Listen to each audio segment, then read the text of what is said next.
Good evening. I'm Laura Jones, host of New Jersey Politics with Laura Jones. Welcome to the New Jersey Gubernatorial Primary Debate presented by Uber. Streaming is sponsored by Stand with Crypto, and the debate is sponsored by RWJ Barnabas Health and Horizon Blue Cross Blue Shield. We are live at the Donald M. Payne Senior School of Technology in Newark. A special thanks to our host, Essex County. In just a few minutes, we will begin our debate between the candidates for the Democratic nomination for governor in the state of New Jersey, between Ras Baraka, Steve Fulop, Josh Gottheimer, Mikey Sherrill, and Steve Sweeney. The winner of June's primary election will go on to compete in November's general election for the seat currently held by Governor Phil Murphy. Tonight marks the final debate of the 2025 gubernatorial primaries, and we are proud to host this in-depth 2.5-hour debate focused on three key issues: affordability and taxes, education and public transportation, and development. These debates were awarded by the New Jersey Election Law Enforcement Commission, and we've built this format to give candidates the time and space to go beyond sound bites and really dig into the substance. Joining me this evening on the panel is David Wildstein, editor of the New Jersey Globe, Micah Rasmussen, director of the Rebovich Institute for New Jersey Politics at Rider University, and Joey Fox, congressional correspondent for the New Jersey Globe. Our questions this evening are intended for Democratic primary voters. We developed these questions specifically with undecided voters in mind. Tonight's debate is designed to help those voters make an informed decision as they prepare to head to the polls on June 10th. And on Tuesday night, we're going to do the same for the Republicans. As to the rules tonight, panelists will direct questions to individual candidates, with each getting roughly the same number of questions. Answers are limited to 60 seconds, rebuttals to about 45 seconds, and back and forth will be at my discretion. I also have my bell standing by just in case. Time now to welcome the candidates to the stage. Now, we are asking members of the audience to refrain from making noise, including clapping and other audible reactions, with this one exception: when we introduce the candidates. And as I introduce the candidates, this is the time you all are all allowed to break the rule and show your appreciation with applause. So we now welcome Newark Mayor Ras Baraka.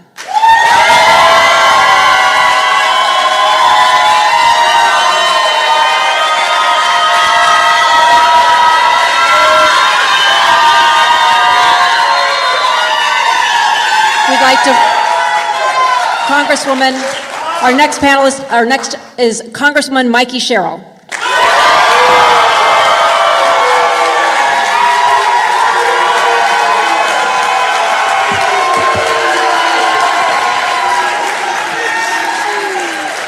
Former Senate President Steve Sweeney.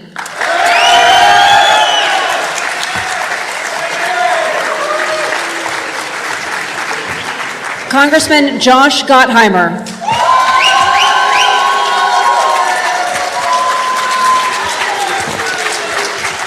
And Jersey City Mayor Steve Fulop.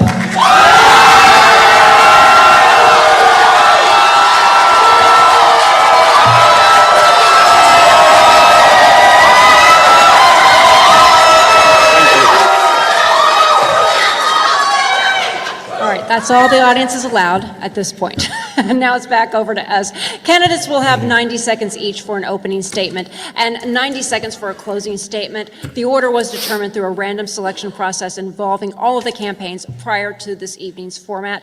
We've gone over the rules of the debate and have a lot of questions to get to, so we're going to jump right into opening statement. Josh Gottheimer, you will be going first, followed by Mikey Sherrill, then Ras Baraka, Steve Sweeney, and Steve Fulop. Josh Gottheimer, the floor is yours. Thanks for having us, and great news about the transit strike. I love Jersey. I grew up here. My dad was a small business owner. My mom was a school teacher. It was a place that usually most people could afford when I was growing up. But right now, we know the reality. People are getting crushed, nickel and dimed every which way. ARP just put out a survey that 41% of seniors are actually thinking of leaving the state because it's too expensive. We've got the second highest child care costs in the country. Starting next month, you're going to have utility bills up 40% in 1 year. Trump's tariffs are killing people and killing the retirement savings. People just can't afford to be here. And we've got, of course, the highest property taxes in the whole country. That's why I'm running as the lower cost, lower taxes governor, to make life more affordable for people, because we have to. I want everyone to be able to stay here and raise their kids here and be able to stay here when they graduate or when they're a senior. Listen, I'm going to cut property taxes by nearly 15%. I'm going to give the middle class an income tax cut. We're going to help renters with a rebate because rents are up 33% in the last 5 years. And of course, we're going to help our seniors. We're going to give them a break every year called the senior bonus if they stay here when they're 70. We can do this. I worked for Presidents Clinton and President Obama.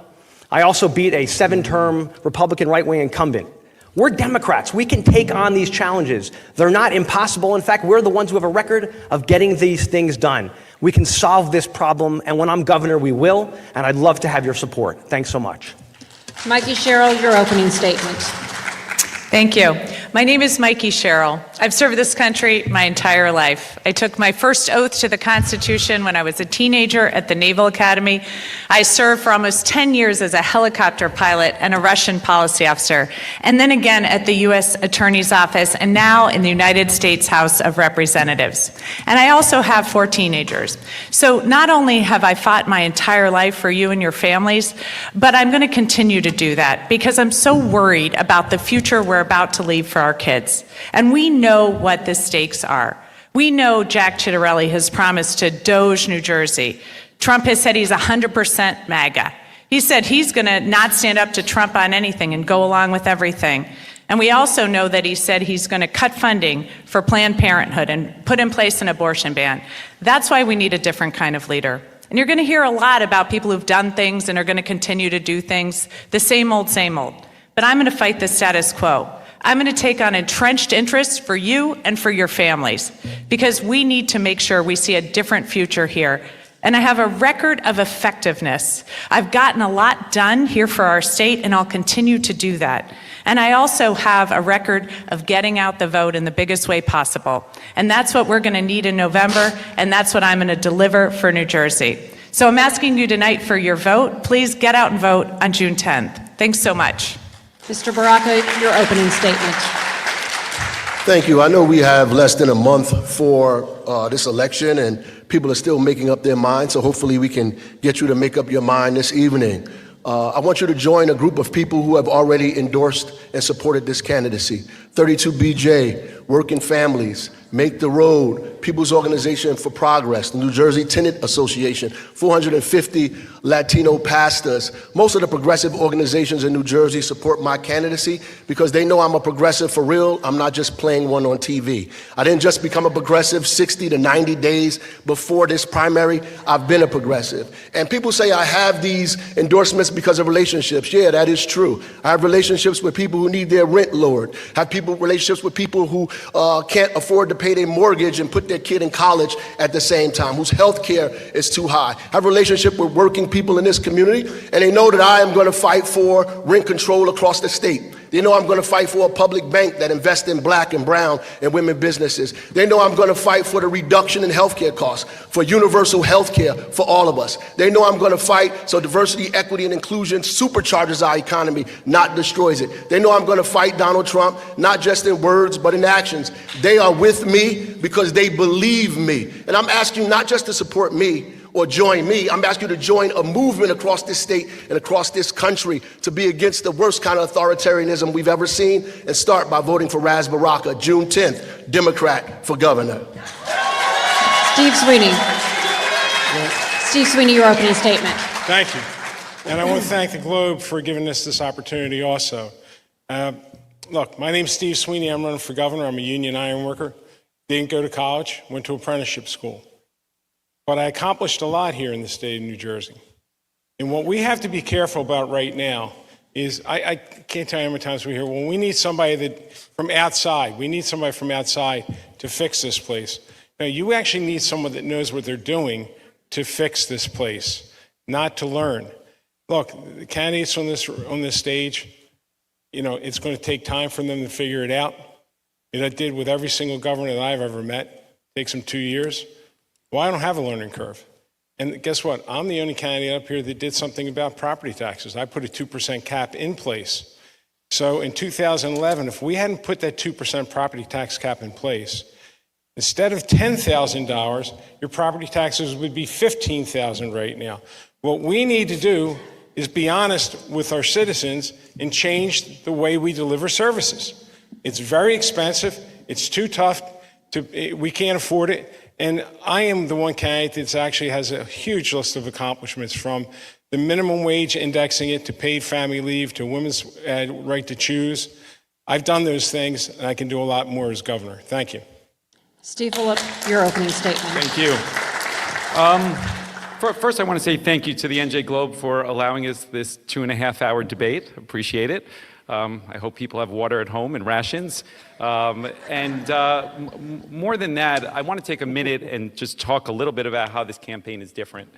I'm not going to sit here and talk about my bio, because I think at this point, most of the voters know who's an iron worker, who's a helicopter pilot, who's a mayor. I want to talk about this moment in time and why our campaign is different. Our campaign is based on 3 things. I talk about the corruption tax that you pay in New Jersey that is unique to New Jersey. It transcends everything that we do, and it's part of the affordability crisis. And I'm in that lane alone talking about how we need to change that from North Jersey to South Jersey and how we're going to get there. I talk in more detail than anybody else, with specifics, not platitudes, saying this is what I'm going to do on transportation and this is what I'm going to do on housing. It's specific because I think that people in New Jersey need a clear vision on how we are going to move forward, because Jack Ciattarelli will be tough to beat in November. And absent a clear vision with specifics, not platitudes, we will lose in November. And then finally, we are in a unique moment in time when this state and country is at risk. And I speak with specifics about the actions I will take to stand up for New Jersey values. Our campaign is different, and I hope you stand with me on June 10th. Thank you. All right, we thank you all for your opening remarks. Now, as I mentioned in the welcoming remarks, first, that's all from the audience that we're going to hear. We appreciate your support, but we want to make sure we keep this debate on track. The way we've structured this debate is divided into 3 sections: affordability and taxes, education, as well as public transportation and development. Joey Fox is going to start this first round with a series of questions on transportation. Joey, over to you. As I think many viewers probably know at this point, the New Jersey transit strike is over.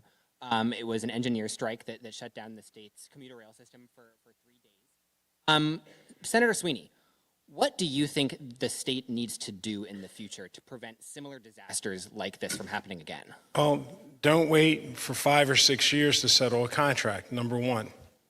Work with the unions. There's an expiration date on contracts for a reason. So work with the unions to get that contract done in time. I do this for a living. I negotiate for a living, so I know how it works. No one wanted to go on strike. They didn't want to go on strike. I'm glad they came together to settle this thing. But we got to respect our workers too. And to ignore what happened is a problem. The other thing is, honestly, putting the right people in place to run the place. Chris Clory is a transportation expert. We finally got somebody. Look, the person that was the CEO before this was a maritime engineer. Last time I checked, buses run on roads and trains run on tracks. You know, putting people in place that know what they're doing is extremely important. So, thrilled for the commuters. I think it's great. And we got to fund transit, though. We got to make sure we continue to fund it. Mayor Baraka, do you have a response to that? Yeah, I think we need to make sure we have dedicated funding for transit.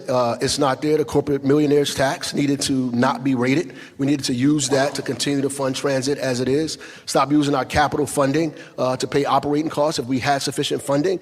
I agree that we should have settled this contract 6 years ago, that nobody should be going without a contract for that long, and that we needed the revenue and the money to be able to do that. We cannot give billionaires tax breaks and fund our infrastructure at the same time. We have to change our tax code so we have money in our budget to deal with the things that are important to us. And we have to stay at the table, so I'm glad that the governor and Chris Clory stayed at the table. I've also agreed that we need new leadership there. It's important that we have the right people running the agency, and we're not putting our friends and our relatives in these spots to be able to make critical decisions about what happens here in New Jersey. I would also lean into buses. I think that we should Spend a lot of time talking about buses because buses, in my mind, represent a large portion of folks in my constituency who 50% of them don't own a car. More than half make only $37,000 a year. It's important for us to invest in buses, to expand buses statewide, to make sure that we could turn this agency, not just in a train, in an agency that takes people to New York and Philadelphia, but talk about moving people around the state of New Jersey.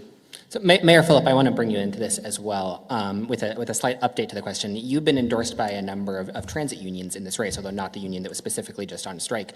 Do you think that the state was fair in its dealings with the union during this process? Look, being executive, I've dealt with 7 unions. I negotiate. I have some familiarity. So I don't know what's happening in the room. But I will tell you, at the end of the day, transportation in New Jersey has been neglected, and that is a failure of leadership.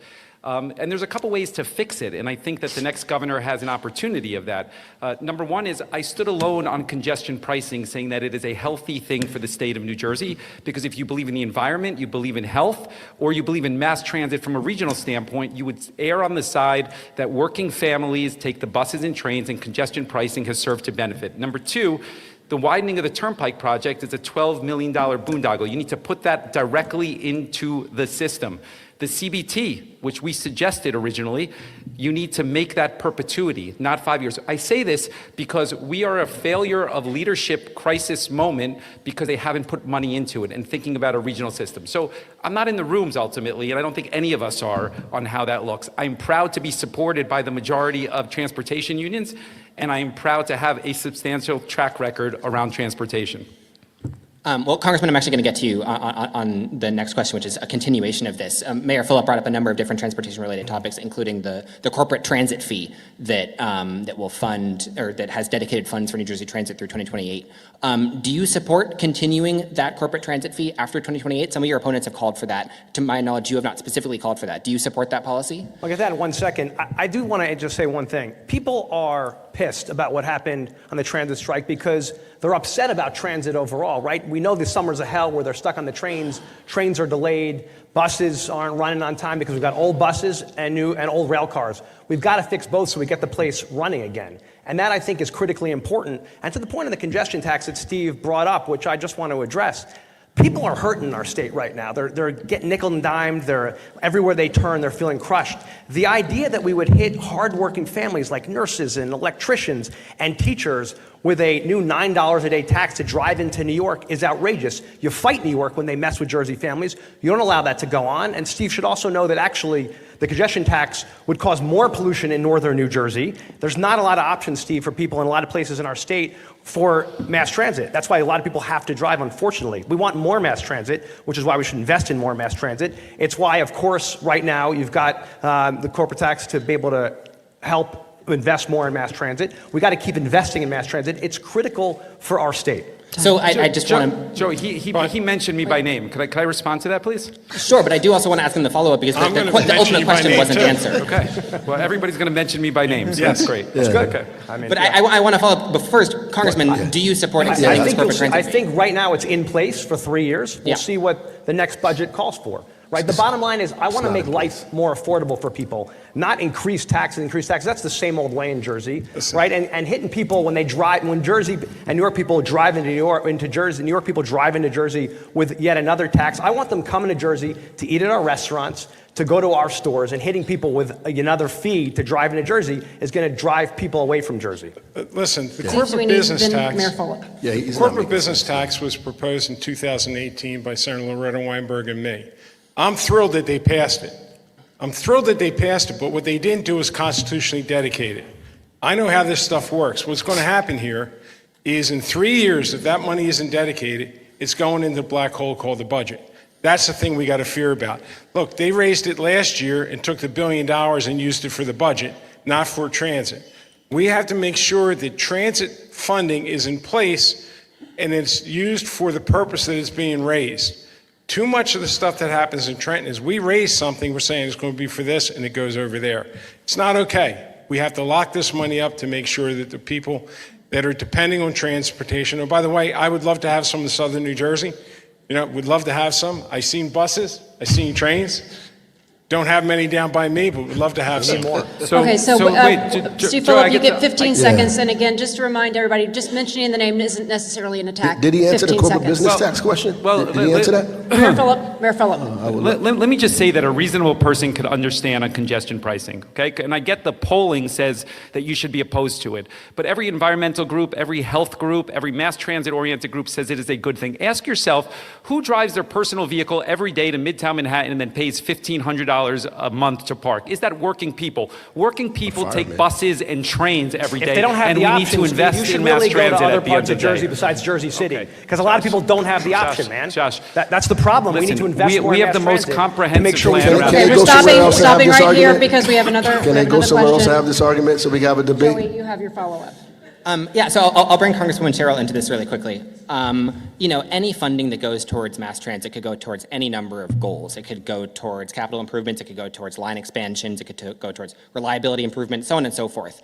Everyone on the stage is going to talk about fixing New Jersey Transit. When you talk about fixing New Jersey Transit, what are the specific things that you would prioritize above all else? So specifically, I think we have to get a dedicated source of funding to rail. The corporate business tax is what we have in place right now, but I think long-term we have to look at transit-oriented development. That's exactly what I would build out as governor. I think we need to have a statewide transportation plan so that we run the systems throughout our state. Right now, the last plan was really done in the 1800s, so we have rail lines that go in and out of the cities. We need a statewide plan that includes bus lines and, yes, the southern line from the Glassboro-Camden light rail that we need to get built out as well. And then finally, I think we need to look at what the future is of our EVs on the road. So where are we going to have EV chargers as well as truck stations? All of this needs to be determined because that will help us then build out the state as far as where we're building homes and corporate offices as well. Right, so I would like to say that, with all due respect, I agree with transit-oriented development. It should happen. We should be building housing, but that's more of an affordable housing model. It's not going to fund transit itself. We're going to get into this tax issue. People are trying to avoid this, but this is the only way we pay for services in the state. We don't sell pies out of the back of the state house or cars. Our revenue comes from ratables. It comes from taxes, people's taxes. Either the middle class are going to pay or billionaires and millionaires are going to pay. Then they say they're going to lower your taxes but raise your fee 15%, which is really a tax. So ultimately, we're going to get the money from millionaires and billionaires to invest in transit the way it should be so it'll function for everybody. Transit-oriented development around the world to fund transit. And I think that's I agree the with that. model that we Steve really Sweeney's have next. to look Go at. ahead, Just and not then gonna Mikey fund Sherrill. transit, Steve that's Sweeney's all. next. New Jersey was the envy of the nation in transportation in the 80s and 90s. We had the best transportation system in the country. And what's happened here is we stopped funding it. My son was in Japan not too long ago and told me if they're 40 seconds late, they're apologizing. So if Japan can do it and other places can do it, and what we need to do, we got to look around the country and get the very best model of mass transportation and bring that here and adopt it. Yeah. We finally got the funding. We finally have the funding for it. So now let's go get the best operations, because what we're doing sure as hell doesn't work. And too many people that are missing their meetings. Hey, I love Amtrak. I love taking the Acela. I hate having to pay for a ticket to go to New York and wind up being 3 hours late for my meeting, so my meeting gets canceled, and I paid for a train ticket. Mikey Sherrill, 15 seconds, and then we're going to move to Micah with the next question. I just was going to address the transit-oriented development. That is one of the ways, in fact, Japan funds their transit system. So I do think we can do both, the affordable housing, which we need to build, but also have those ratables around those transit hubs feed into our transit system as a dedicated source of funding. Micah Rasmussen. Congressman Gottheimer, given staffing shortages and equipment failures at Newark Airport, would you tell New Jerseyans to use a different airport instead right now? Would you let your family fly out of that airport? Absolutely. Listen, it's a great airport, and it's key to our economy and so many jobs, and so many great people come in and out of there every single day. But we've got two big challenges, as you know, right, that we're facing that we got to deal with and that I've called on to fix. One, we've got a shortage of air traffic controllers right now in the region, We should have 60, we have 19. So I've called to get more back, said to the Secretary of Transportation, you got to move people from other parts of the country here, and there's military air traffic controllers we also can move here to get things moving again, and you got to fix the technology. We know we got a lot of copper wires, especially that are being used, and we can fix those. And by the way, we need to vote for emergency funding right now. Many of us have already supported a bunch of funding, but there's more that's needed to fix our air traffic controllers, what they use every single day, all that equipment. But the bottom line is Newark is a phenomenal place. We should not send anybody anywhere else. There are delays, and by the way, United Airlines and the other airlines have a responsibility to make sure they're keeping on top of it and telling people their delays. People can get their refunds back. That's critically important, and get refunds and make sure we let people know. But people should keep flying out of Newark. Mikey Sherrill, Russ Broca, Steve Phillip. Go ahead, 45. I have grave concerns about Newark Airport right now. Would I let my family fly out of it? I unwillingly did. My daughter just flew out of it today. It was a nervous wreck. She almost missed her connection because of the delays. I know Secretary of Transportation Duffy did not let his wife fly out of it, which I think is a huge concern. We have got to address this problem. I am demanding that Duffy surge personnel into it and surge technology there, move them back to Long Island if that's what it takes. But right now, it is unacceptable what's going on in Newark. It is harming our economy. It's harming people's lives right now as they're trying to fly out to see their parents and their kids. I'm furious at what's going on, and unfortunately, this is what happens when you doge the government, and that's what Jack Ciattarelli says he's going to do. So we should all be very concerned about that. Russ Broca. Well, I think the number one issue is safety, and that's what people are talking about. I'm glad the congressman said that Newark is a great place to be. Spend some more time here. The reality is we keep talking about the economy, the same thing we did during COVID, right? The economy is important, but safety is first, right? The fact that they're delaying and canceling flights is because it's unsafe in the airspace. We have to slow these planes down. We have to put space between them. And I agree, we need to push people to hire air traffic controllers immediately, fix radar systems and infrastructure immediately so we can have a long-term fix. But people are traveling out of Newark tonight. And tonight, we have to make sure that we have planes that are safe in the air. So we need space between when the planes are coming in and when they're leaving out. And we need less airplanes flying out of the airport until we get this under control. The economy has to suffer for people's lives. All right, So, Senator Steve Phillip. Joey, I'm going to stay on the same topic. I'm staying on the same topic. I just want to know, and I'm going to go to Senator Sweeney first and then to you, Mayor Phillip. We're talking a lot about potential sort of federal level solutions and demanding that Secretary Duffy do this. What are is there anything that can be done Can I at answer the state that? level? Wait, Joey, can I go back to, it was on me. It was on me. It was on me. Steve Phillip, Okay, 45. so let me start by saying that I would fly out of Newark Airport, and I started to book a flight today for post June 11th with my wife, so I am committed to that, number one. Number two is, I think that Phil Murphy's tone here is entirely too conciliatory, too kind to Donald Trump. This didn't happen under Joe Biden, and it's a direct product of Donald Trump's rhetoric around DEI and the FAA, and we should be pointing that out because they're directly correlated.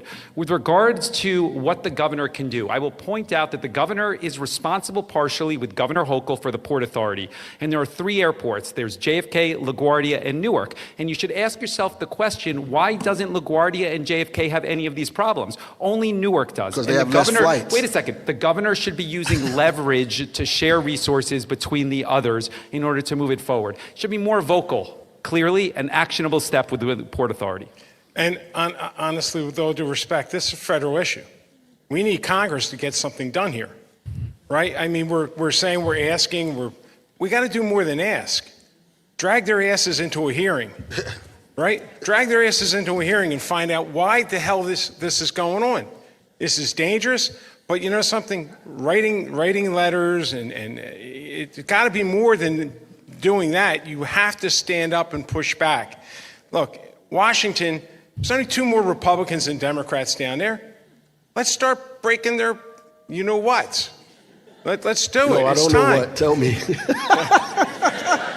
This is a family show, Mayor. Listen, Mayor, when my passion comes out at times.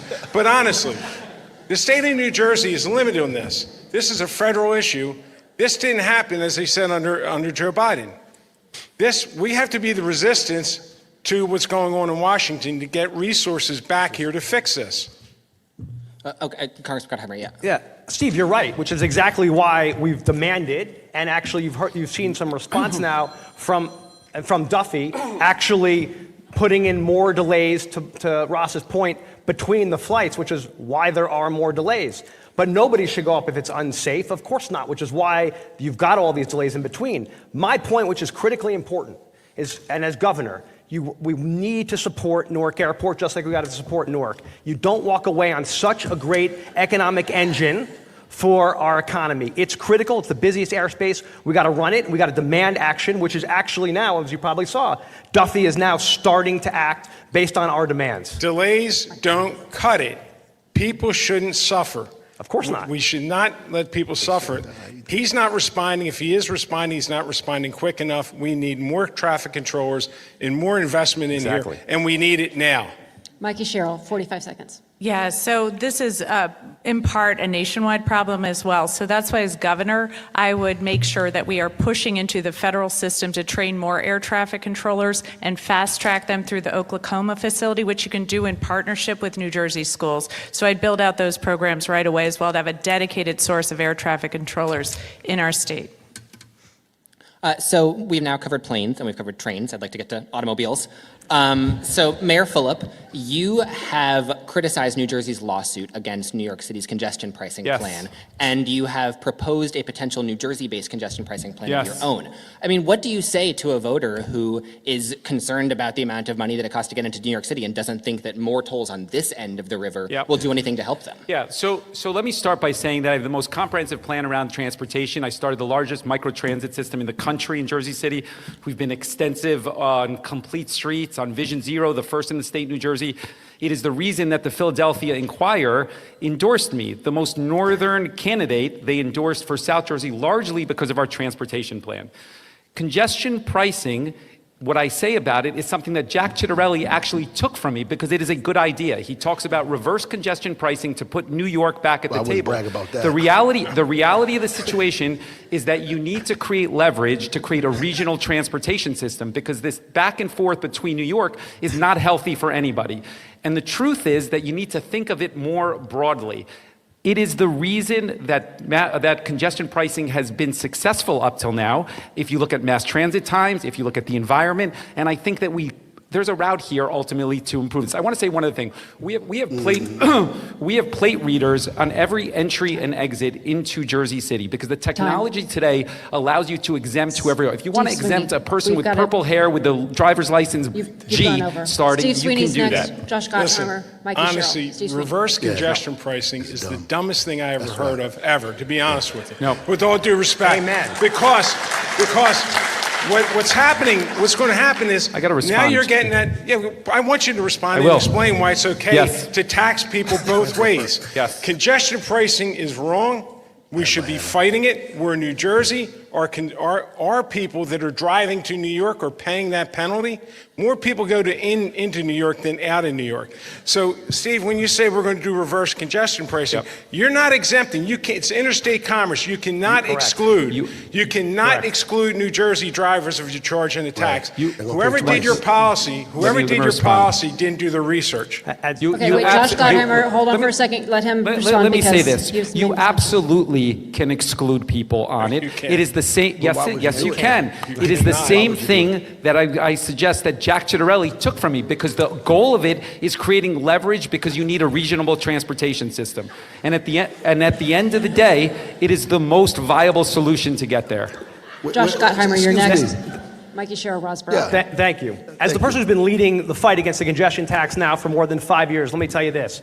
People are getting crushed in Jersey, Steve. It's $18 to go over the bridge or through the tunnels. Then you're going to hit them with another $9 a day. That's $4,000 a year. People who are nurses, teachers, cops, firefighters can't afford this. We're killing people. And New York just sticks it to us like they always do. And we should be fighting back against them every single day when they do that. Secondly, the MTA. They admitted in their own reports, and I encourage you to read them, that this will lead to more pollution in northern New Jersey, not less pollution. So you're killing our kids with more asthma. You're killing people in their pocketbooks. We have to fight this every step of the way. We're doing it in the courts. We're going to win. You got the administration now deciding to come on board to help fight it, which I welcome. And obviously Governor Murphy is. We got to fight this thing every single day. People are getting crushed, middle-class families. We can't hit them with yet another tax. Mikey She Sherrill, can go. Perez Yeah, Baraka. yeah, thank you. As governor of New Jersey, you simply can't be for a congestion price that takes money out of the pockets of New Jerseyans and funds New York infrastructure and transportation, especially given the need we have here for our own transportation infrastructure in New Jersey. It just doesn't make any sense. Perez Baraka. But before we go on, can we just make a deal not to mention Jack Ciattarelli's name at this debate? But I do want to say that's pretty funny. I do want to say that. But it's true. I think that honestly, that the idea is a little mean-spirited, right? A little vindictive, and I think ultimately the MTA did call Newark. They did call us. We were supposed to have a meeting with them before Murphy joined with Donald Trump. I don't know why that happened, but they called us and said that they would give us a specific amount of money to deal with the air, the particulate matter in the air that would be created because of congestion pricing. Now, I didn't have an opportunity to have a discussion with them in full, but they did say that to me in specific. Finally, I think if we really focus on mass transit, then we don't have to have this discussion about congestion pricing. New York and New Jersey could get together. I know we like bickering and fighting. If we actually sat in a room and figured out how to expand transit in New York and New Jersey, we could figure this problem out without saying, I'm bigger than you, I'm badder than you, I'm better than you, I breathe fire, I eat trees. So Mayor Baraka, I've got a quick follow-up for you on that, which is, you want to get in a room with New York, you want to hash this out. Would you seek to continue New Jersey's current lawsuit against New York? Or do you think that would, pose Absolutely, in the well? as leverage, for sure. I think ultimately the objective is to get us in the room, to talk about how to raise dollars for MTA and New Jersey Transit, how to figure out how our Turnpike Authority and everybody else that are part of our transportation infrastructure here and the transportation infrastructure in New York can figure out how to expand mass transit, right? How do we do this together? How do we use Port Authority as a part of that as well and not take each other to court and fight each other about whose tolls are the biggest and whose tolls are the most expensive? I think it's ridiculous and silly. Joey, can I respond since the focal point was me, which I like, actually, okay? Let me say that that's a good sign. That's a good sign. But the reality of the conversation is that the lawsuit has not worked. And when there was an opportunity to get $150 million at the end of the process, we squandered that. And had you had that $150 million into the system, maybe you wouldn't have had a strike. Every mass transit advocate, every environmental advocate, every health advocate says that I am on the right side of this issue. And I get it, the politics of it. We could all test the polling and say the sound bites, but the technology allows you to exempt whoever you want. And New Jersey people would not be taxed twice for obvious reasons. I'm sorry, that is is not accurate. true. It is accurate. It's It not is accurate. true. It's not true. Listen, I know Steve Sweeney, people. then Josh Gottheimer. I know some Again, people will 45. say things on the stage that are not true. It This is true. absolutely not true. Okay. It's interstate commerce. Look it up. It's interstate commerce. But most importantly, the only way we're going to get leverage with New York, honestly, is when you deal with a bully, you punch them right in the nose and they pay attention. That's how you deal with a bully. New York is bullying New Jersey, abusing our citizens that are driving.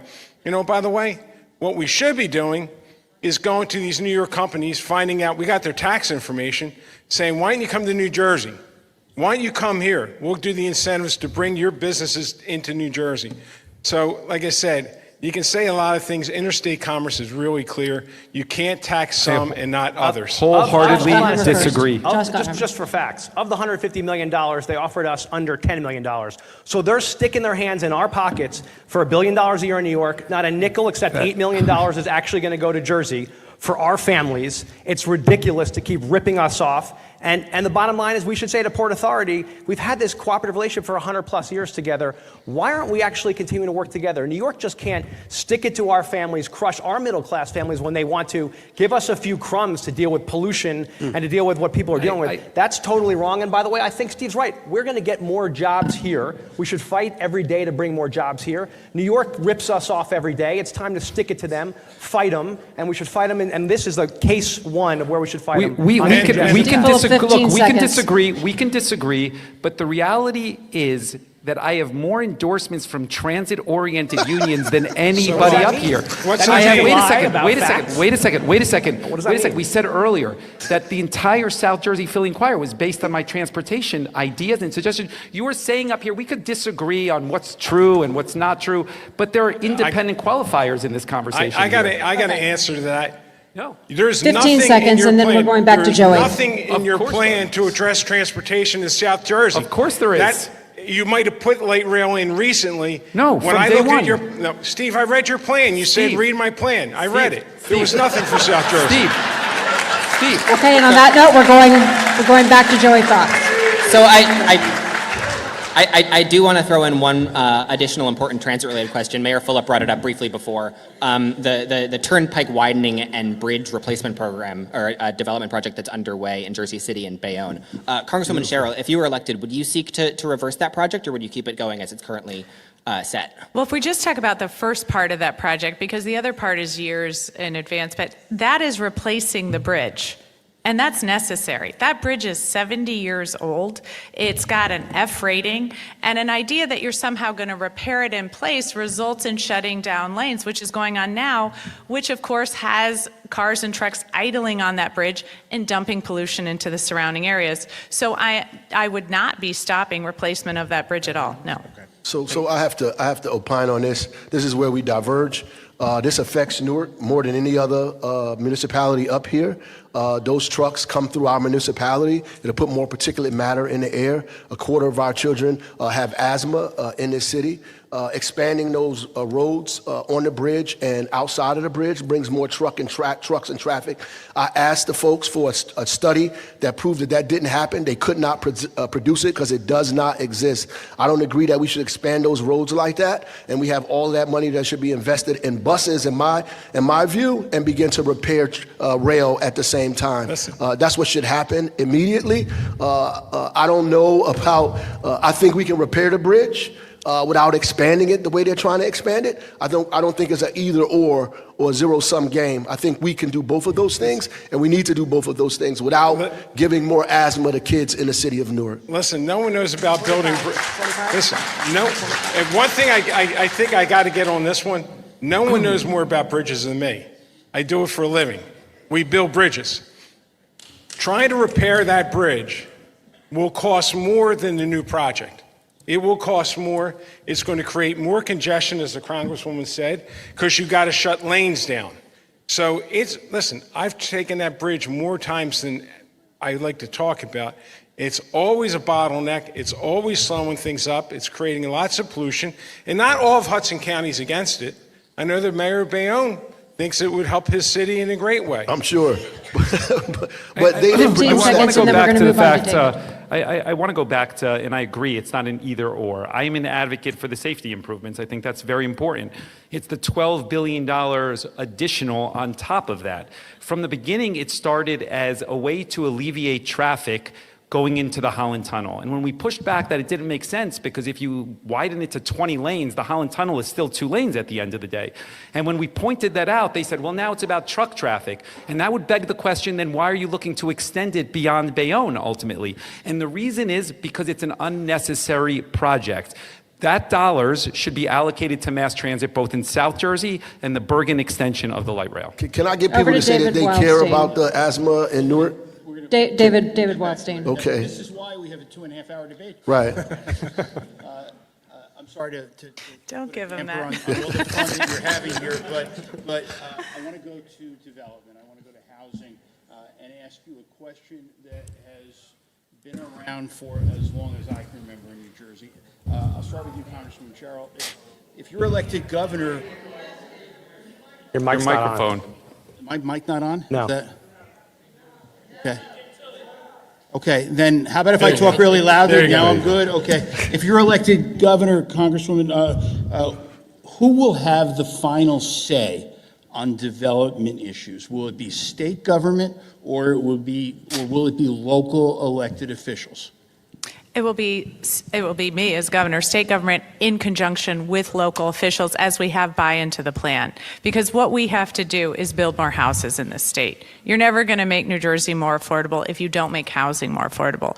So everyone from the woman who had retired in Patterson, who now had to go back to work because she couldn't afford her rental price, to the couple who loses bid after bid after bid because they can't afford any home in New Jersey. And that's why, as we build out, we've got to do several things. We have to make the first-time home buyer program more robust. Right now, it's only $15,000, and we know the average home, if it's $500,000 here in New Jersey, unaffordable, but that would be a $100,000 down payment. So that first-time home buyers program is inadequate. We also have to cut down red tape, especially with the state permitting. So bring the state permitting organizations together, make sure you end the redundancies, set deadlines, and that's exactly what I would do as governor, deadlines on how long it's going to take them to get through, and then finally ensure that the local permitting process has technical support from the state on zoning, on engineering, et cetera, so that we can all work together to get these houses built. Listen, the governor of Colorado just did an executive order that I thought was amazing,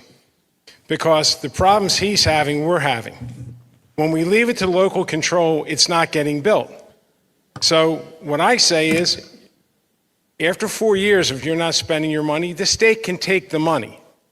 The state can buy a piece of land and the state can build the housing. Now, we should absolutely reward governments that are doing the right thing. We should give extra TTF money for communities that are doing the right thing.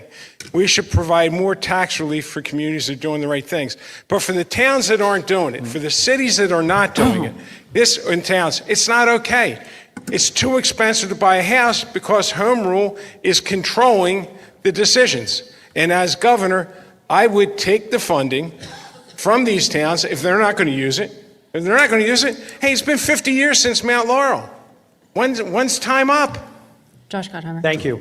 We know that rents are up 33% in the last few years, which is brutal for people. And part of the reason is it takes us 5 to 7 years to build anything in Jersey. In other states, it takes 2 to 3. So we're 220,000 units short of where we should be. That's why I'm giving families and folks a tax cut for property taxes and a rental rebate. But what we really need to do is get more built near mass transit, in abandoned office parks. And what we should do is change the way we approve things. Put all the players at the table, the local, the county, the state, at one time. Other states do this. And so they have one conversation in the beginning, and then they have a clock, right? A shot clock to actually get things approved. Have the conversation once versus taking years. One person has it, then the next person has it, and it takes years to approve anything, and the costs just keep going up for folks. We've got to change the way our bureaucracy works in Jersey, crush the bureaucracy, and get things built faster for people, like on abandoned office parks, like in abandoned government buildings. We can do this.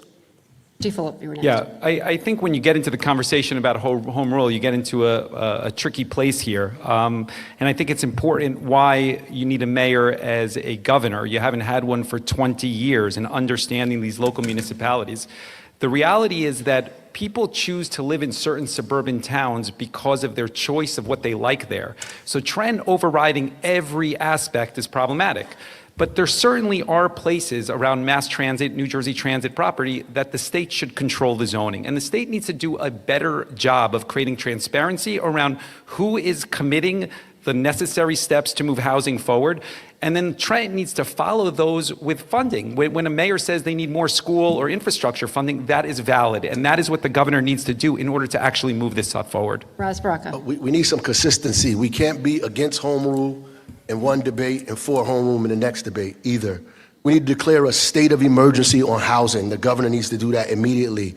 The policy should be driven by the state of New Jersey, by the governor, with the support of local building trades, support of community housing advocates, and local elected officials to sit at the table to decide how much housing they want to build in the next 2 or 3 years. I would say 15 to 20,000 units of housing, identify places to build it, transit first, and begin building that housing immediately. We begin to empower community development organizations to build low-income and moderate housing and affordable housing in communities where big buildings can't go, and empower community-based organizations to do that kind of housing in those communities with with clinics at the bottom of it, with retail at the bottom of it. This is exactly what needs to happen across the state of New Jersey. And if we had a public bank, we can invest our money in that bank and begin to create a fund so we can begin to affect the market for low income and affordable housing in the state of New Jersey. Right now, the market is only for luxury housing, and that's a fact. And So, anybody could say that they built David- affordable housing in New Jersey. David's gonna,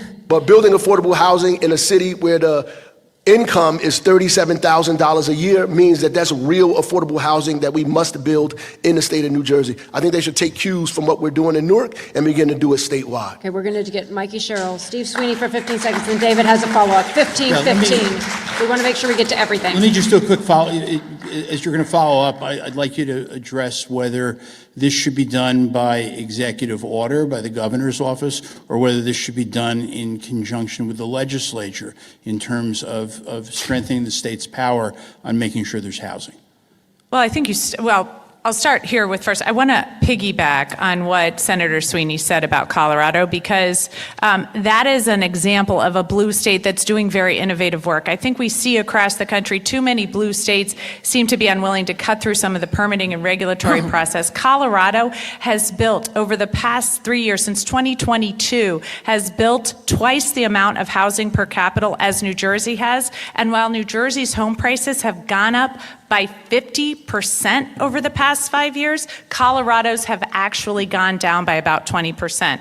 So that is why this is such an important thing. As far as executive order, I think you start with the legislator. Look, I'm a legislator. I think that's what I have a gift for, is building out broad coalitions of support on bringing people together around the issues we care about. But certainly, I also think we do have a housing emergency in the state that we have to address. Listen, look, I believe in giving towns the opportunity.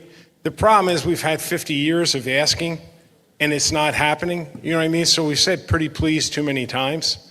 So I said earlier, what Colorado did, I would incentivize towns that are doing the right things, cities that are doing the right things, reward them for doing the right things.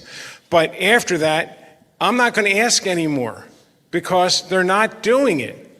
It's 50 years. 50 years on affordable housing. So asking permission, no. I would sign an executive order if these communities don't start building the housing that they're required to do, because young people are leaving. I had a young person come up to me the other day at an event and said, I'm going to have to leave New Jersey. I was in Philadelphia. He said, because I can't afford a house here. That's not what we want. You have 15, Steve, full of 15. The question is by executive action? Absolutely. This is not working. The system is not working, it's broken. People are getting crushed. Kids are leaving, as Steve said. Seniors are leaving because they can't afford it. A governor's got to cut through. And by the way, the governor's also supposed to be responsible to make sure there's water, energy, roads are fixed in these communities that are growing, and help the locals handle this. We can't keep doing it this way, guys. It's broken, and we've got to fix it. And the governor's got to step up and help fix it. I actually agree with Josh Gottheimer. I'm surprised. You should read my plans, too, let me say JoshForJersey.com, man. Let me say this. Let me say this. I think executive order is very important, in particular around the transit-oriented development. The New Jersey Transit orphan properties, which are throughout the state of New Jersey, you start with an executive order right out of the gate. It should be in the first 30 or 60 days because you don't have a lot of time to get those properties going. So yes, executive order, particularly around transit-oriented development, particularly around New Jersey Transit-owned properties to get that development started. One more. Yeah, and Mayor Fulop, I want to do just a quick, maybe a fact check on this. The Turnpike extension dollars are from bonds and bondholders. Yep. Can they be reallocated to mass transit? They've been reallocated in other states. Other governors have done that, actually. You saw Wes Moore do that in Maryland, the same sort of structure. As soon as he got in there, he reallocated dollars from highways towards mass transit. Same sort of structure. All right, but the question is, what do the bondholder covenants say now? I mean, I would take the steps. I believe that we can do that. And yes, I would take the appropriate steps to do that. And let me say this. You asked the question, that there is going to be litigation around that turnpike widening, okay? It's early on in the process as far as the approvals and the environmental studies. So there still is plenty of time before those dollars are allocated. And David, we need to do both. I don't know why it's either or. We need to invest in the bridge. We need to do that project. And we just recently got $1 billion into New Jersey Transit. That's a good thing. We need to dedicate it. We need to invest in transit so that it's reliable and it runs right. But to say either or, what are we going to do when that bridge fails? It's an F rating right now. So we're going to repair it. Again, I told you, this is the one area I don't think anybody can challenge me on because I worked on bridges. I know what it takes. It will cost more to repair it than to replace it. And then guess what?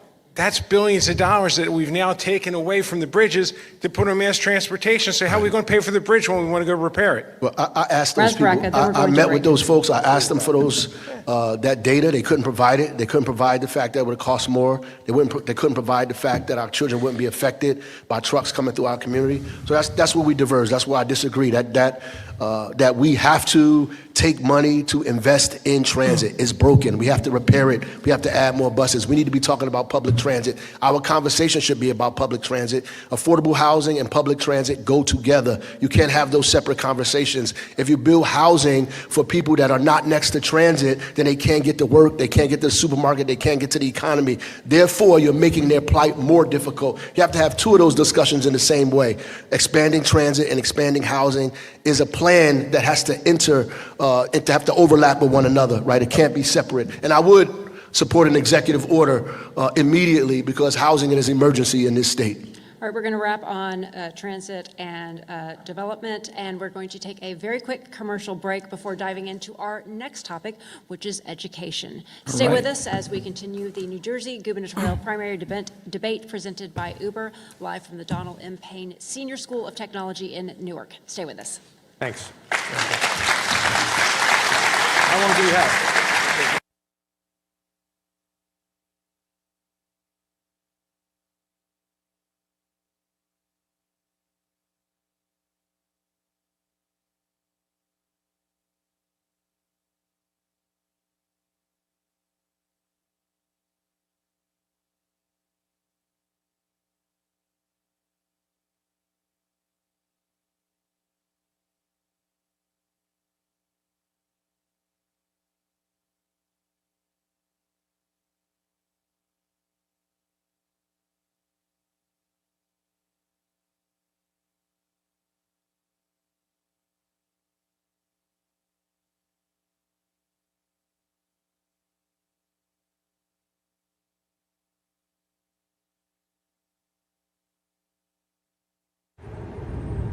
Everything is getting more expensive.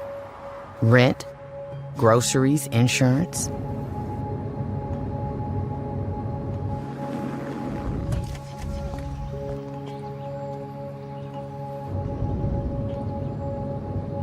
Uber is essential to my passengers.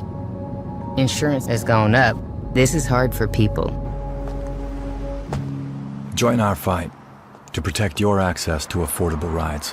If you have chronic joint or back pain, this is probably where you spend your time. Might we suggest a better destination that's close to home? RWJ Barnabas Health, where orthopedic surgeons designed the surgical implants that are now used around the world, and where you'll be cared for by the same doctors that treat professional athletes and rising stars. Get back to what you've been missing. Orthopedic care. Do it right. Here, RWJ Barnabas Health. Today, 52 million Americans own cryptocurrency. We are the pioneers, the visionaries, the builders of a growing movement with the power to democratize the old economic models and create a world economy of the people, for the people, and by the people. We are crypto. This is the moment for us to make our voices heard. We are the catalyst that will create a new world. With our numbers, with our voices, with our votes. We are crypto. Karen's about to retire. Here's what's going into her retirement. There's us. She raised us on our own. 10 years as my roller derby wife. Three schools she's opened.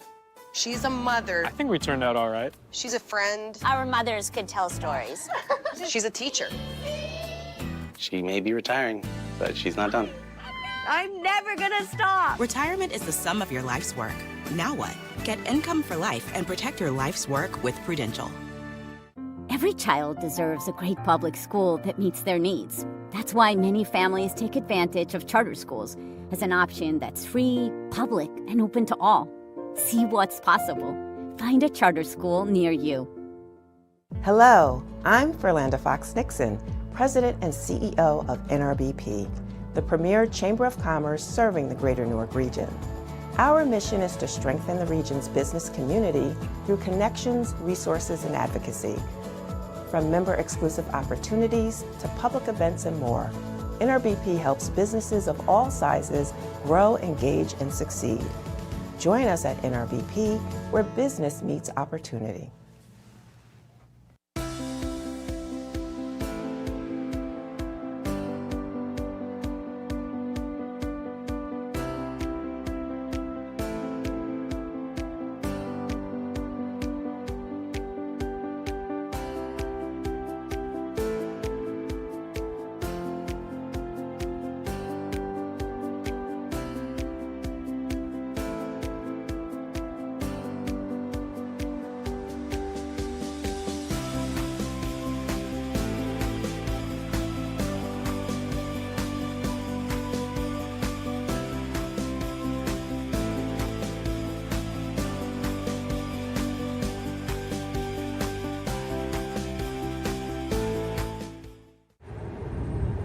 Everything is getting more expensive.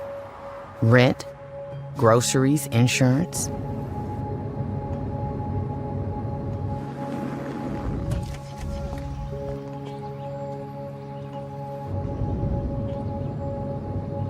Uber is essential to my passengers. Insurance has gone up. This is hard for people.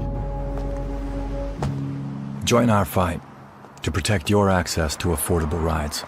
If you have chronic joint or back pain, this is probably where you spend your time. Might we suggest a better destination that's close to home? RWJ Barnabas Health, where orthopedic surgeons designed the surgical implants that are now used around the world, and where you'll be cared for by the same doctors that treat professional athletes and rising stars. Get back to what you've been missing. Orthopedic care. Do it right. Here, RWJ Barnabas Health. Today, 52 million Americans own cryptocurrency. We are the pioneers. The visionaries. The builders of a growing movement With the power to democratize the old economic models. And create a world economy of the people. For the people. And by the people. We are crypto. This is the moment for us to make our voices heard. We are the catalyst that will create a new world. With our numbers. With our voices. With our votes. We are crypto. Karen's about to retire. Here's what's going into her retirement. There's us. She raised us on our own. 10 years as my roller derby wife. Three schools she's opened. She's a mother. I think we turned out all right. She's a friend. Our mothers could tell stories. She's a teacher. She may be retiring, but she's not done. I'm never gonna stop. Retirement is the sum of your life's work. Now what? Get income for life and protect your life's work with Prudential. Every child deserves a great public school that meets their needs. That's why many families take advantage of charter schools as an option that's free, public, and open to all. See what's possible. Find a charter school near you.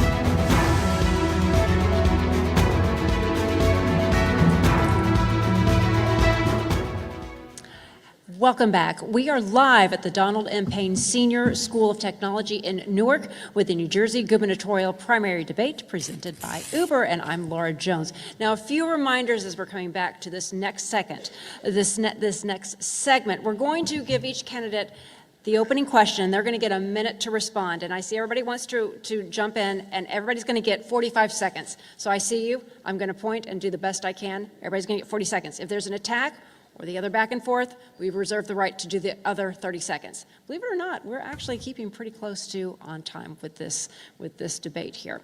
But before we get back to our panelists, we have a question from a student from here at Payne School that was submitted to us, and I'm going to read that question. And the first question, we're going to go to Steve Fulop on this one. Everybody's going to have actually 30 seconds to respond to this one, and we're just going to go right down the line. Everybody's going to get to answer the same question from the students. All right, question from the student is, what policies will you implement to attract and retain high-quality teachers? Steve Fulop, that question goes to you first. Well, I think, first of all, in order to retain high-quality teachers, we need to do a couple of things. We need to roll back some of the changes that Christie made, particularly around the tier system. That's number one. The healthcare changes that Christie made are problematic as well, because you cannot attract teachers into the profession under those constraints that were created then. Might have sounded good at the time, but I think looking back over the last 15 years, you see it's problematic. Finally, I think we need to be investing in our school structures. You have schools throughout the state of New Jersey that don't have air conditioning, that are outdated facilities. We need to update them, because I think reasonably, nobody will want to be in an environment that is not clean, that is not air conditioning, that doesn't feel safe, that doesn't feel modern. So I think those 3 steps that you can do to improve teacher retention and attract new teachers into the profession.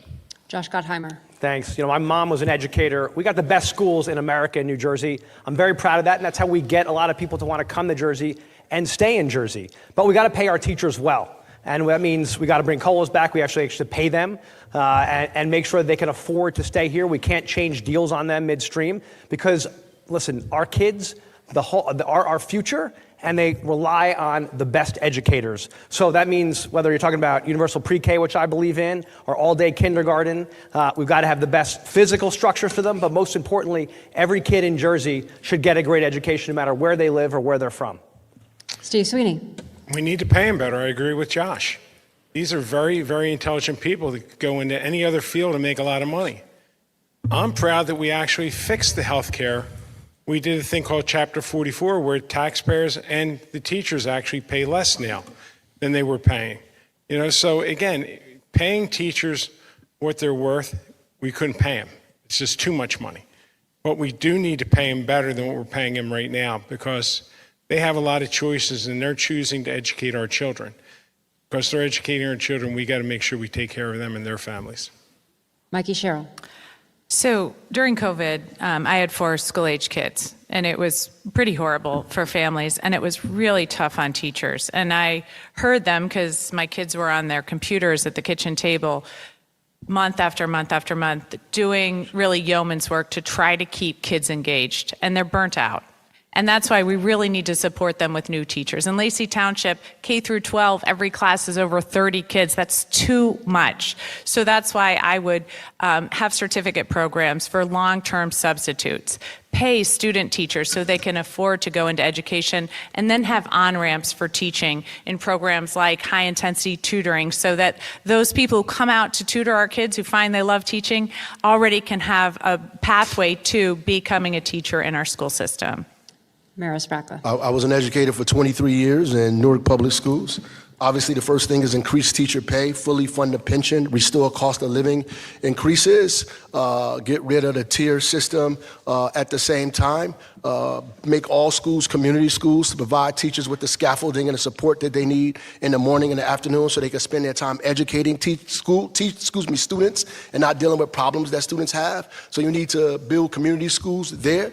You need to give teachers more control over staff development. They need to be involved in their own staff development to create what they need in a classroom. And lastly, this over-reliance on state tests, we need to begin to move away from that to give teachers more control in their classroom so they can begin to judge their work on the kids from moving them from one place to another, not this unrealistic goal that people put on them. Okay, we are obviously on the topic of education. I ask the audience to hold their applause, please. We're on the topic of education for this next segment. Micah Rasmussen from the Revich Institute for New Jersey Politics at Rider is going to take the first question here and the lead on this particular topic, education. Congresswoman Sherrill, last week Mayor Baraka said education should be paid for by the income tax rather than the property tax. Do you agree that it would make sense to pay for a state constitutional right to a thorough and efficient education from the broader statewide tax base? So what I think we need to do as far as property taxes is just combine some of the schools. We have certain towns that don't even run K through 12 schools, and they have the whole administrative cost and facility burden that every other administrative cost has for full school systems. I'll also tell you that right now we're going to see our student population go down because in 2007 that was a baby boom, and those kids are graduating high school. I know that because I have a son who's graduating high school. And that's why, these overhead costs that towns are facing, it's just too much. That's why we have to combine some of the administrative cost of our school system. I would start there, and I think in that way we can get property taxes down while at the same time continuing to fund our school systems. Well, wait a minute. Before we do that, could I do the follow-up, which is, I'm just asking where you think education should be paid for. The statewide base, where it can be spread out among the entire state, or town-by-town basis where you have differences in what towns can afford? So I actually like a county-based system more, and so moving as much as, moving several like occupational schools to a county-based system, magnet schools to a county-based system, a school like this that we're in tonight here at the Essex County Technical School, the Donald Payne Essex County Technical School. This is the kind of school that can really draw students from all over the county and defray a lot of the cost of our municipalities. Okay, Steve Fulop, and then Mayor I think shared services is obviously a part of the conversation. We've done a lot in Jersey City around that. First of all, you need to modernize the school funding formula. It hasn't been updated since 2008, and I think it needs to be updated and take into consideration school districts that have larger diversity, ESL, and funded accordingly around that. Secondly, special education needs to come out of municipality by municipality and needs to be funded by the state. You'll give a better product to the parents and lower property taxes ultimately. And I think those are two important steps that you could take right out of the gate in order to kind of move this conversation forward without shifting away from property taxes entirely to income taxes. And of course, I want to say you do need to raise taxes on the highest earners, without saying. Mayor Rasmussen. The state Supreme Court said this, not me. They said it was illegal to fund our schools through property taxes alone, which is why we subsidize. That's what Abbott versus Burke was about, which is why we subsidize cities like Newark and Jersey City and all these places get subsidy because of the property tax.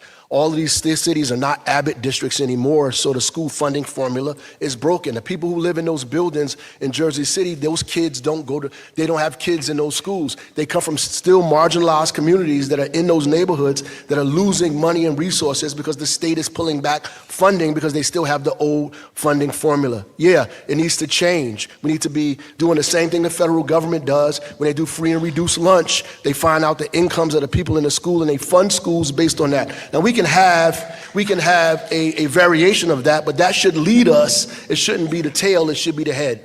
Okay, Steve Sweeney, then Josh Gottheimer. And thank you. The school funding formula was updated in 2008. It actually was implemented in 2018 to make sure the money followed the child because the money wasn't getting to where the kids were. It was woefully out of whack. That being said, it should be reevaluated every 5 years. And I agree with Steve Fulop. Extraordinary special education needs to be at the state level. When I left the Senate, we were funding it completely. Now it's back to where it was, so it's not working. But most importantly, before we decide about how we're going to pay this, how about if we get the cheapest price? We need to make all school districts pre-K to 12. No more K to 2s, no more K4s, no more K6, no more K8s. Because that's where you're paying an extraordinary amount of money for education. By the way, those sending districts to go to the regional high school, they don't teach the same curriculum. They buy different books, they buy different software. It is so inefficient what we have right now. And people don't want to change because it's home rule. We're not talking about closing your school down. We're not. We're saying you're not going to have an administration. You'll have a principal in the building. Josh Gottheimer. I agree with Steve that we've got to get the administrative costs down. We've got more superintendents than we have mayors. We've got to get more educators in the classroom to teach our kids. Then, of course, you got another problem here. We really have to centralize, as both Steves actually said, we've got to centralize, and I think it's critically important for special education. We've got to take that off the locals because you have too many schools who don't want to take kids on because of the high cost of special education. And we're going to have to fight Trump each step of the way if he tries to mess with our Title I dollars, which is critically important. So that's also got to be a key part of our fight. We can get these administrative costs down. We can actually fix the school funding formula and help these schools that are being left behind, which I think is also critically important. I keep these 30 people seconds. off my website. But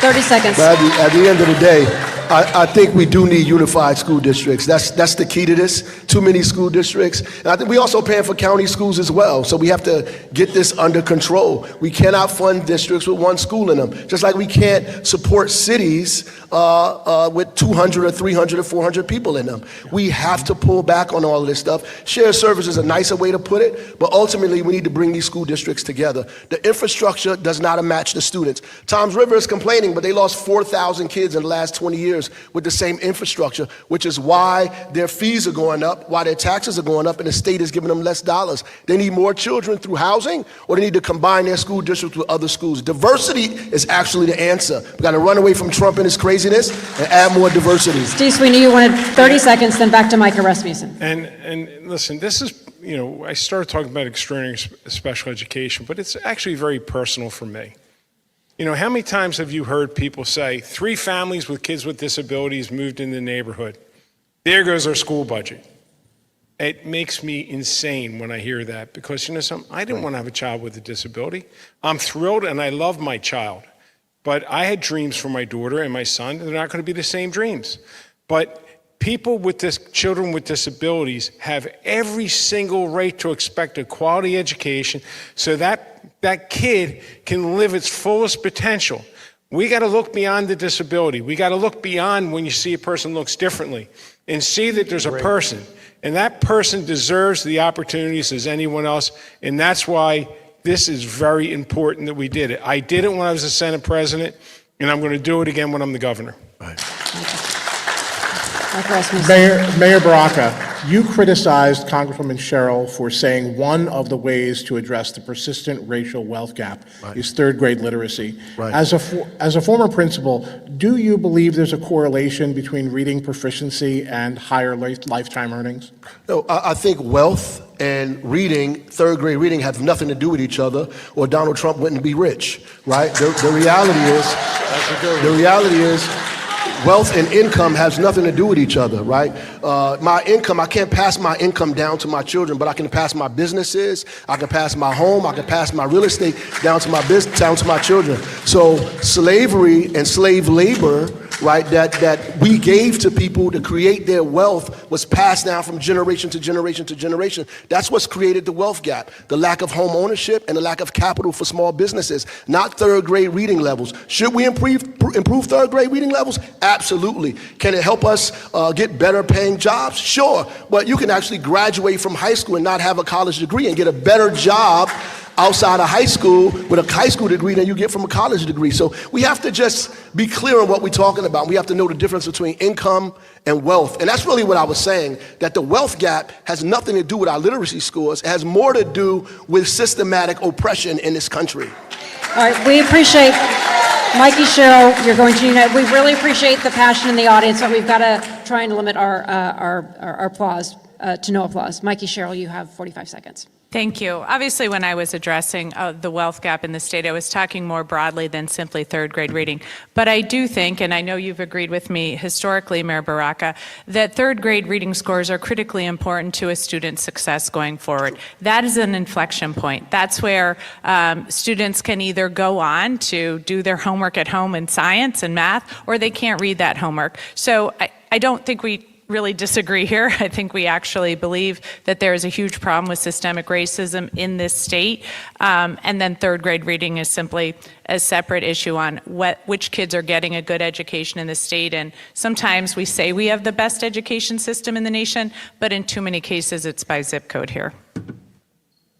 I think Mayor Fulop, you also had some concerns that you raised about the third grade literacy being brought up. No, you did not? No. Okay, all right, you want to respond? I think to either, do you want to respond to either? No, one? I think the points were both well made by both the Congresswoman and the mayor. I think it's fine. Maybe we're done. Thanks. How about that? All right, next David, question. Are we going over to David? David? There was a moment. That's your moment. That was the moment. That was the moment. Congratulations, everybody. Should we end here, And David? on to the Republican. Should we end here? I'll start with Mayor Baraka. One of the things that municipal officials complain about, and they do it on a bipartisan basis, is the uncertainties of a school formula and their inability to plan long-term until they wait for the legislature and the governor to reach a budget deal. Is that a valid concern? And if you think it is, how will you fix it? It is a valid concern, but more of a concern is health care. We don't know what the healthcare costs are going to be before we balance our budget because healthcare costs go up arbitrarily because insurance companies and hospitals make deals, which is why we need reference-based pricing. I also think that the budget should be done earlier, right? That we need to have a 3-year kind of forecast of budgeting on a state level and bring the legislative branch in and the outside body in to solve for the things that we know we're going to have to pay for. One of them is pensions. Another one is schools, right? The other one is property tax relief. All of those things that we know are going to cost the state, we need to forecast those ahead of time so we can give municipalities the ability to figure that out way before the time that they have now. I want to add that it is a problem in the state that some of the municipalities operate on a calendar year and some of them operate on a fiscal year, and it creates a lack of transparency or clarity around what type of money you're getting from the state. And I do think there needs to be consistency around that. It would help municipalities tremendously to budget year after year. Steve? Thanks. I think this just reflects of how frustrating the whole system is for families. You got 564 municipalities around the state. They each have different rules, right? Their taxes, the property taxes on families are changing all the time. Other taxes come in, the state steps in and raises taxes. Now they're looking at a budget where they want to actually add a new tax for recreational activities like going to a go-kart or going bowling. Like, people need certainty, and people are so, everywhere I go, they're saying to me, I can't figure this out. I don't know how to make a budget because my healthcare costs, as Ross said, keep going up. Everyone's costs keep going up everywhere they look. We've got to give people a break, which is why I've been so focused of lowering costs, whether it's childcare costs, which keep soaring, or taxes, which keep going up. People need certainty, so do our municipalities, but the people who work so hard, they need to know how they're going to pay their next bills, and raising their utility bills suddenly 40% in 1 year is criminal. How, if you're on a fixed budget, like, how are you supposed to afford that? Senator, I know you're next. I just want to ask a quick follow-up if you maybe incorporate into your answer.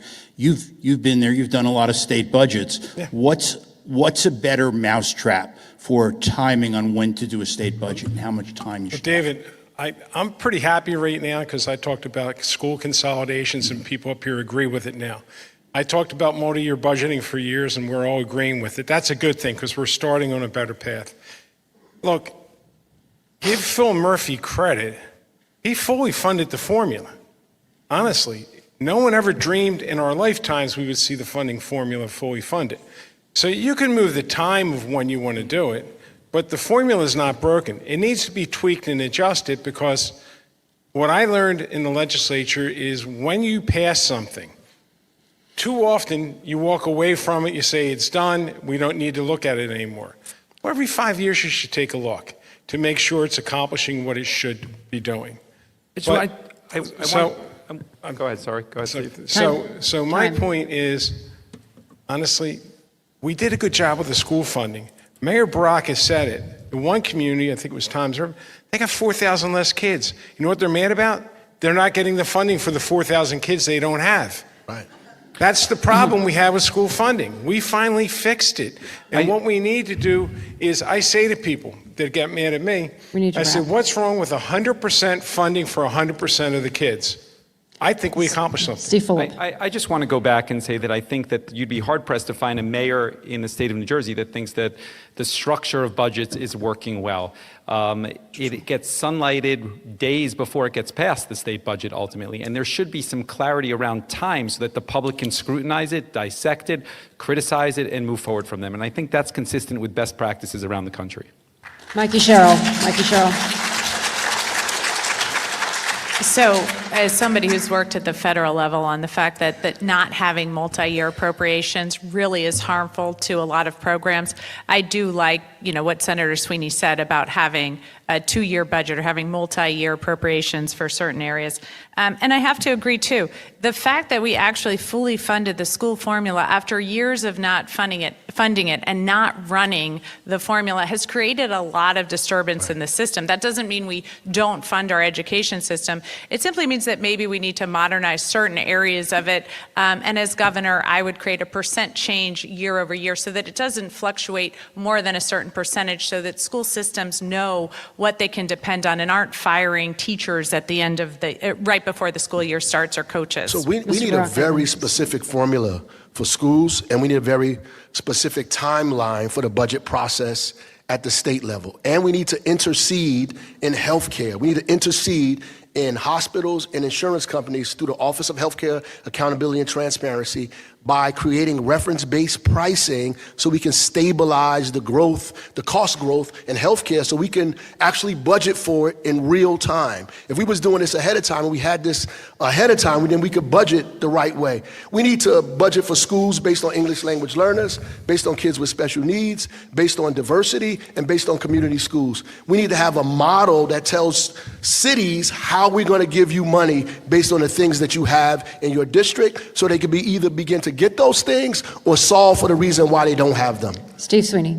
Josh. Well, we do that. Just so you know, we actually do that. The timing, I agree, is rough, but that's what the school funding formula says. Like I said, we've got full funding for the first time in a long time recently. So people know when it's coming. The big problem we had is when we did S2 that everyone was complaining about, we said, hey, listen, you had 14 years to right size your schools.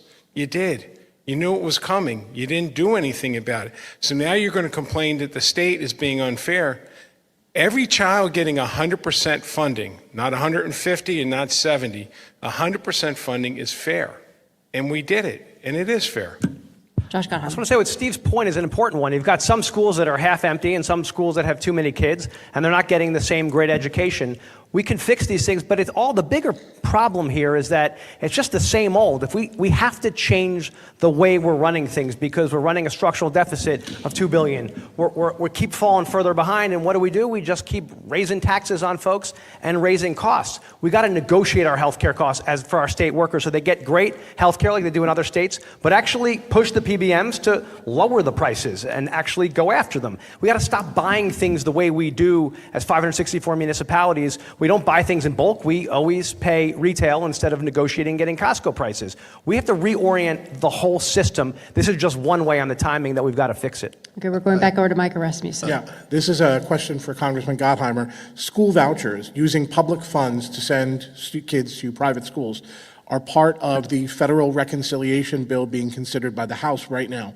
Today, Politico said your position on vouchers is unclear. Can you make it clear? Oh, sure. I'm totally against vouchers. Listen, I support public schools, but I also like what our state has done over the years with some of our parochial schools to make sure they get busing, they get good security and technology, and that we invest in our kids. I also believe that in all of our communities, every kid should get universal pre-K, no matter where they live, and we got to support all of our communities on that, and all-day kindergarten. These are things we should do for every child in New Jersey. We've got amazing schools. It's an amazing state. We got to help people and all of our children get a great education. And then can I ask a follow-up for Senator Sweeney? What are the implications of a near-term federal voucher program for New Jersey students, parents, and schools? Well, again, hopefully the federal government will stop it. Hopefully we can get our federal delegation to stop it. And it'll hurt funding for schools. Bottom line, it'll hurt funding for the schools. So we really have to pay attention to what's coming out of Washington. This is what we've been talking about. Listen, we talk about health care. I'm introducing something this week. It's called the Jersey Option. because we're going to see Medicaid funding slashed.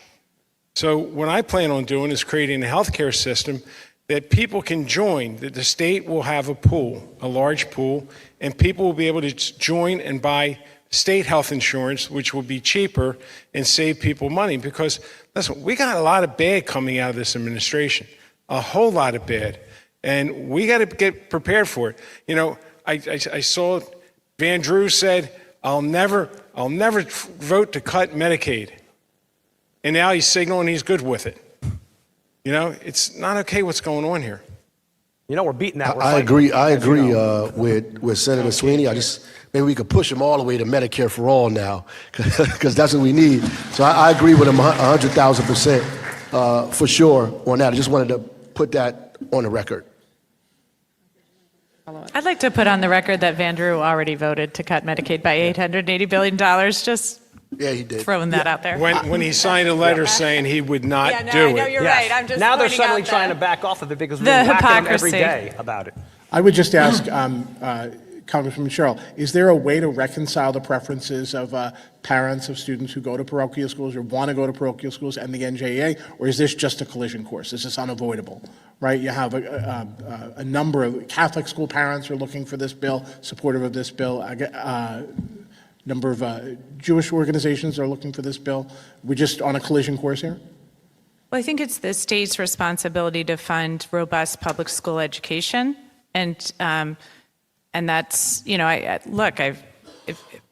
understand that there are parents that want a specific education for their children, and that's wonderful, but that's not the state's responsibility. Yes, right. Steve Phillips. I wanted to say that, you know, President Trump has redefined what's acceptable in public education, clearly with abolishing the Department of Education. And I think New Jersey needs to be more proactive with regards to constitutional amendments and legislation to protect New Jersey and define that we won't be vouchers, no religion, no outing children.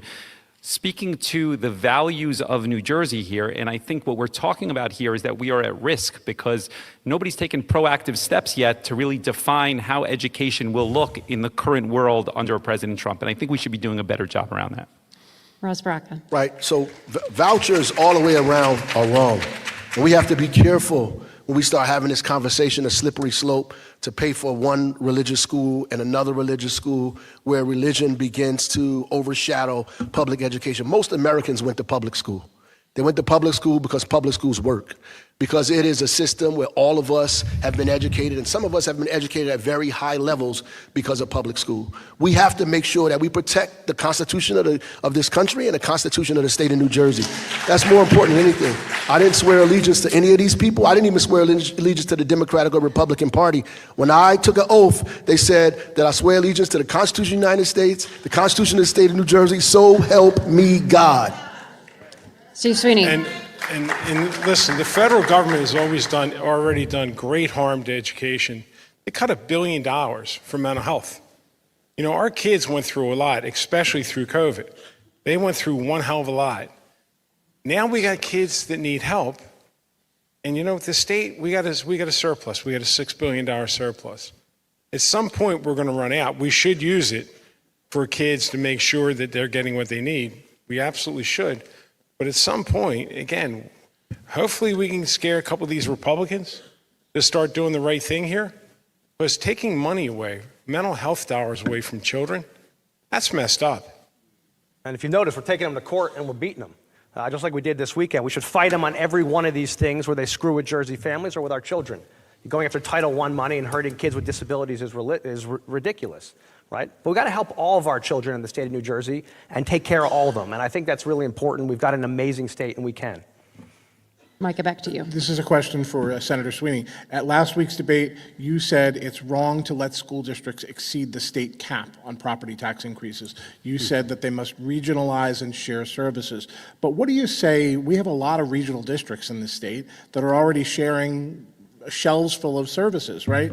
Is there a third option for them besides cutting education or increasing property taxes? Like, we're not talking about cutting education. It's time for the school districts to start streamlining.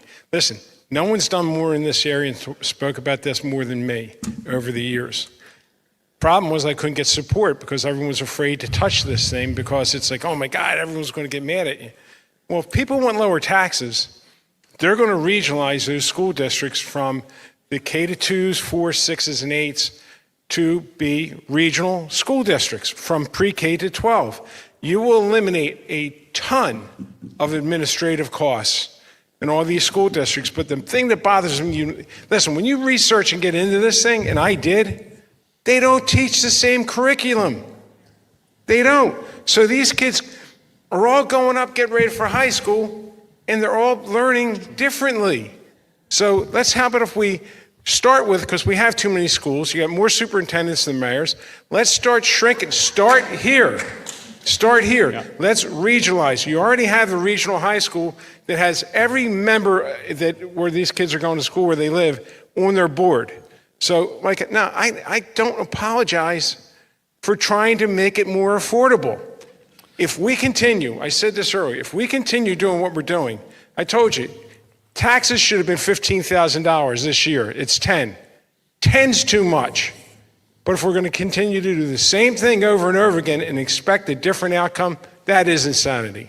Steve Phillip.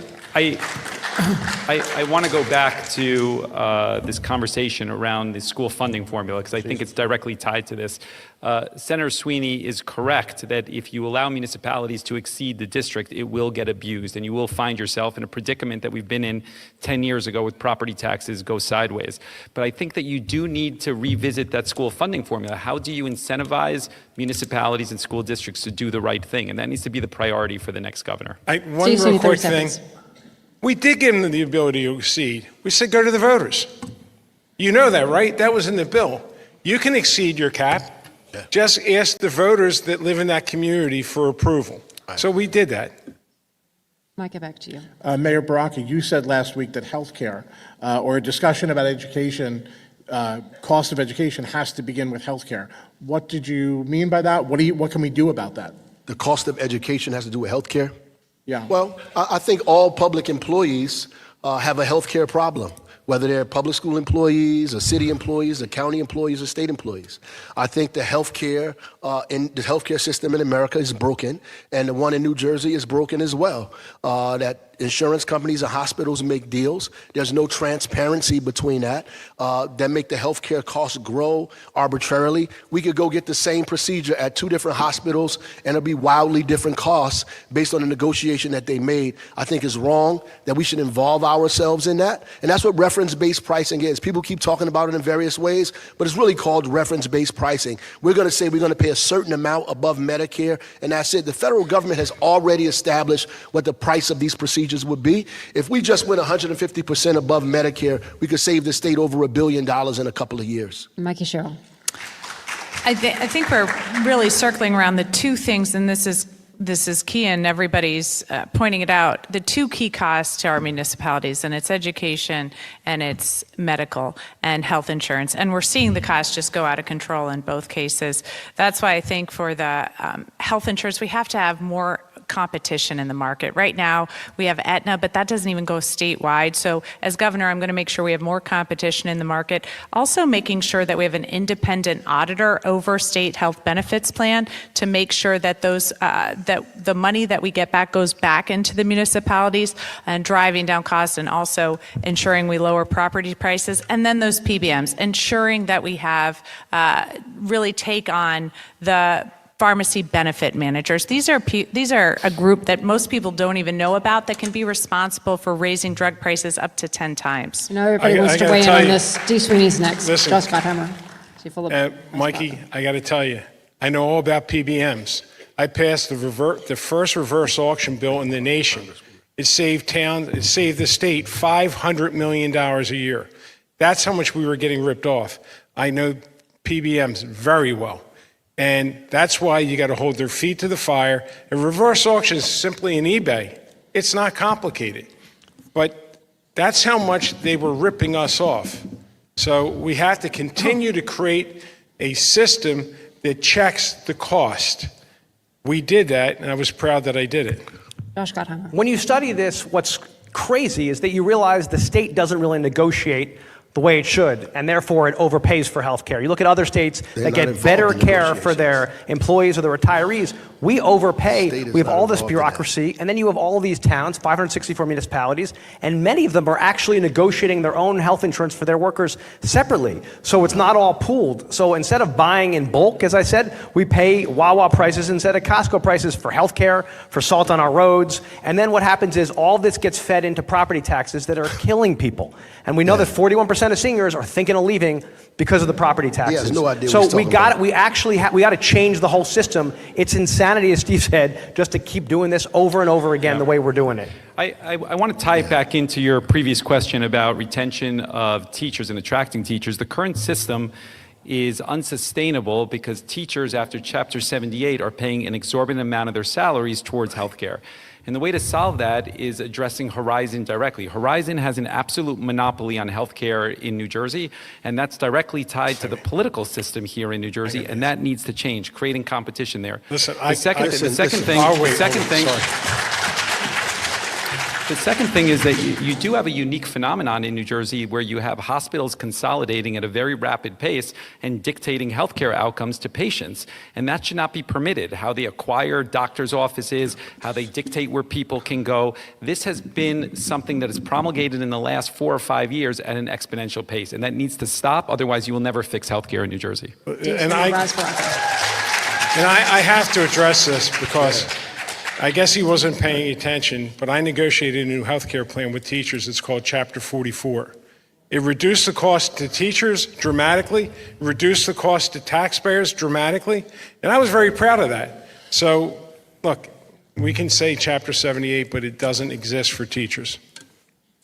So, first, I don't want my health care from Wawa or Costco, but, I mean, I agree that I agree that consolidation is a problem and we need more competition, but we're still missing the boat here. Even if we had competition, the state is not negotiating these plans. So I don't know what he's talking about. The plans are being negotiated by, the price of these plans are being negotiated by hospitals and insurance companies, which is why the governor has set up the Office of Healthcare Accountability and Transparency to involve himself in those negotiations. It just doesn't have any teeth. That's what reference-based pricing is. I know you won't take it, people won't take it from me, but maybe they can take it from somebody else. The reality is the way it's being negotiated now does not involve the public. We have to get involved in it and say, this is what we're gonna pay and we're not gonna go above this, right? Period, and put some cost or measures on these insurance companies and these hospitals. We're going over to Joey Fox for our next question. So I'm going to close out the education section here with something that I think has loomed over a lot of your answers on this, which is the Trump administration and its guarantees or lack thereof of various federal funds. Trump has threatened to withhold school funds from school districts and colleges that go against his directives on, say, trans issues, on DEI, on things of that nature. So Mayor Phillip, I'll go to you. Do you think that that's a fight that you would want to have as governor, or would you advise these colleges and school districts to go along in order to protect their funding? I absolutely think we should fight that fight for New Jersey values, demonstrate to the public that we stand for different things. We should use our state surplus to offset any reductions we have in dollars, and we should be passing legislation in Trenton that speaks to the transgender community, the Immigrant Trust Act, that speaks to our core values here that are different. We should absolutely be pushing back and never acquiesce or bend. Senator Sweeney. Donald Trump is a criminal, and he keeps breaking laws left and right. We need to band together with all the states around us that think the way we think and fight back. DEI is not the problem. The I in DEI is my daughter. Inclusion. This is insulting that we give people, this is something that was long coming to make sure people got chances. Now DEI is the problem? He's the problem, not DEI. Congressman, I know, yeah. I was going to say Jersey values, which I love that you're talking about now. Like, the bottom line, what Jersey values means is that you fight someone who messes with Jersey and with our families. This guy, Trump, is going to come in, as we know, as Steve just said, on everything and try to go after our dollars, try to go after reproductive freedom. He's going to do it on every front, and the job of the governor, which I'll do, is to fight him. so that whether he's messing with our dollars or messing with our values, we're fighting him every step of the way, and I think that's critically important. Mike, and then we're going to go to break. But one of the sources of funding that's been threatened is Title I, right? And Title I funds after-school tutoring in places like Newark. So I guess the question is, Mayor Baraka, should Newark be putting that money at risk while we're fighting these fights? I think we're already at risk. I think, we're already in the crosshairs. And this kind of idea that we should moderate ourselves at this moral moment is wrong. It's like the other clergy asked Martin Luther King as he sat in the Birmingham jail in their letter for a call for unity. They said, we agree that this is wrong. We just don't agree that you should fight. It is ridiculous. We cannot sit around and let these people bully us and decide what our values are and what we should support and not support. We have to fight back. We have no other choice but to do that. Mikey Sherrill, go. We are facing the most corrupt president this nation has ever had. He's attacking people, he's attacking Medicaid, he's attacking the Department of Education. And what's worse than all of this is that he seems to be doing a lot of this where cruelty is the point. And that's why he's doing it, not to get any efficiencies or not to actually make the country better. And I tell you, if you work with him, it's like giving your money, your lunch money, to a playground bully. You give it to him on Monday, and he's not going to not take it Tuesday, Wednesday, Thursday, Friday. So if you work with this guy, if you acquiesce, if you give up on your values so you can somehow gain a little traction today, you're going to find in the future that you've given up everything. You've given up your ability to run your town, your state, and you've given up the thing that makes this state so special. So I think what you're hearing from all of us is no, this is not a federal government you can work with. All right, we're going to take another break. We're wrapping up on education right now. We're going to take a break before starting our next topic. We want you to stay with us for the New Jersey Gubernatorial Primary Debate presented by Uber, live from the Donald M. Payne Senior School of Technology here in Newark. Stay with us.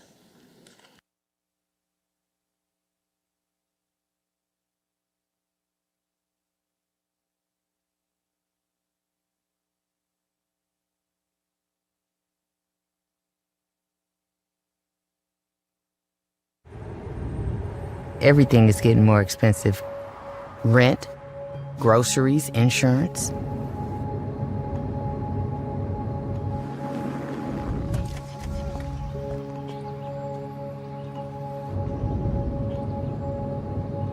Uber is essential to my passengers.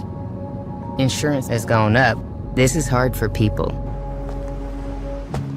Join our fight to protect your access to affordable rides. If you have chronic joint or back pain, this is probably where you spend your time. Might we suggest a better destination that's close to home? RWJ Barnabas Health, where orthopedic surgeons designed the surgical implants that are now used around the world, and where you'll be cared for by the same doctors that treat professional athletes and rising stars. Get back to what you've been missing. Orthopedic care. Do it right. Here, RWJ Barnabas Health. Today, 52 million Americans own cryptocurrency. We are the pioneers. The visionaries. The builders of a growing movement with the power to democratize the old economic models And create a world economy of the people. For the people. And by the people. We are crypto. This is the moment for us to make our voices heard. We are the catalyst that will create a new world. With our numbers. With our voices. With our votes. We are crypto. Karen's about to retire. Here's what's going into her retirement. There's us. She raised us on our own. 10 years as my roller derby wife. Three schools she's opened. She's a mother. I think we turned out all right. She's a friend. Our mothers could tell stories. She's a teacher. She may be retiring, but she's not done. I'm never gonna stop. Retirement is the sum of your life's work. Now what? Get income for life and protect your life's work with Prudential. Every child deserves a great public school that meets their needs. That's why many families take advantage of charter schools as an option that's free, public, and open to all. See what's possible. Find a charter school near you.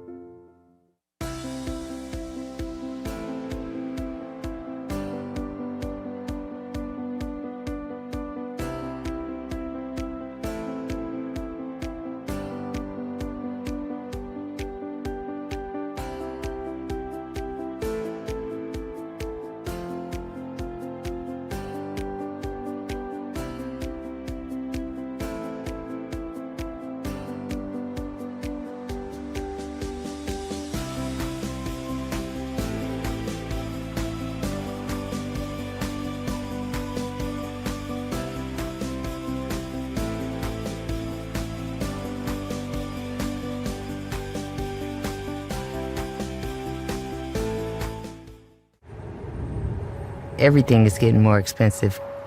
Rent, groceries, insurance.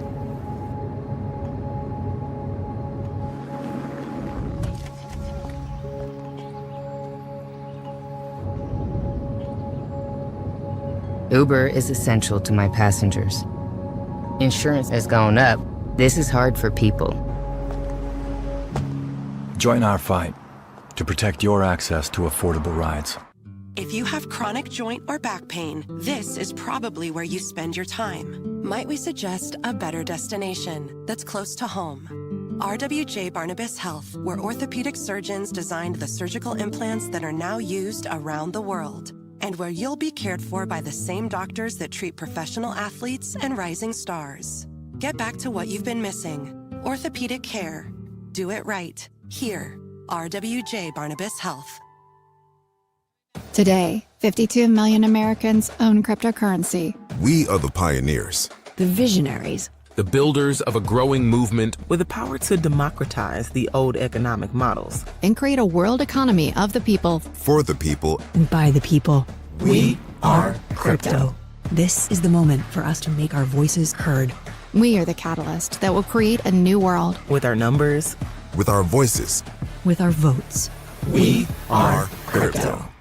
Hello, I'm Ferlanda Fox Nixon, President and CEO of NRBP, the premier chamber of commerce serving the greater Newark region. Our mission is to strengthen the region's business community through connections, resources, and advocacy. From member-exclusive opportunities to public events and more, NRBP helps businesses of all sizes grow, engage, and succeed. Join us at NRBP, where business meets opportunity. Karen's about to retire.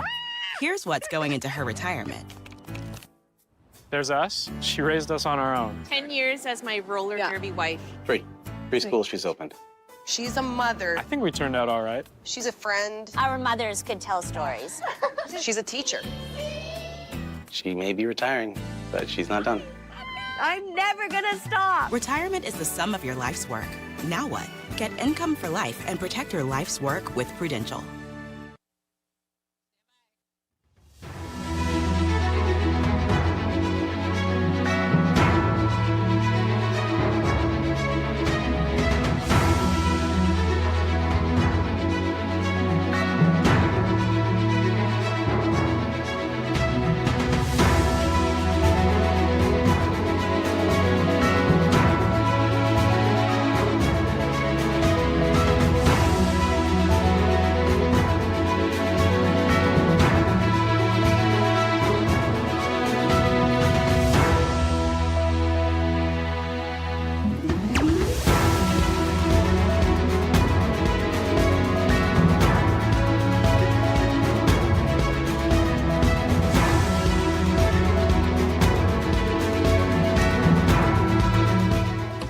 Welcome back. I'm Laura Jones, and we are live at the Donald N. Payne Senior School of Technology in Newark with the New Jersey Gubernatorial primary debate presented by Uber. Now, before we get back to our panelists and our final segment, we have another student question. This one comes from Alexis Pennycook of Rider University. And this question is going to go first to Raz Baraka, then Mikey Sherrill, on down the line.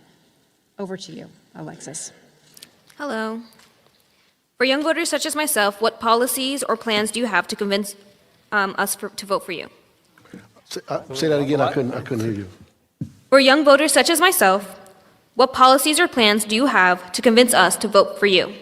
Well, thank you for that question. Right away, I think in Newark, we've already established 16 and 17-year-olds to give them the opportunity to vote so they can begin to engage in voting right now in the civic process as it begins. We also want to make sure that education is affordable.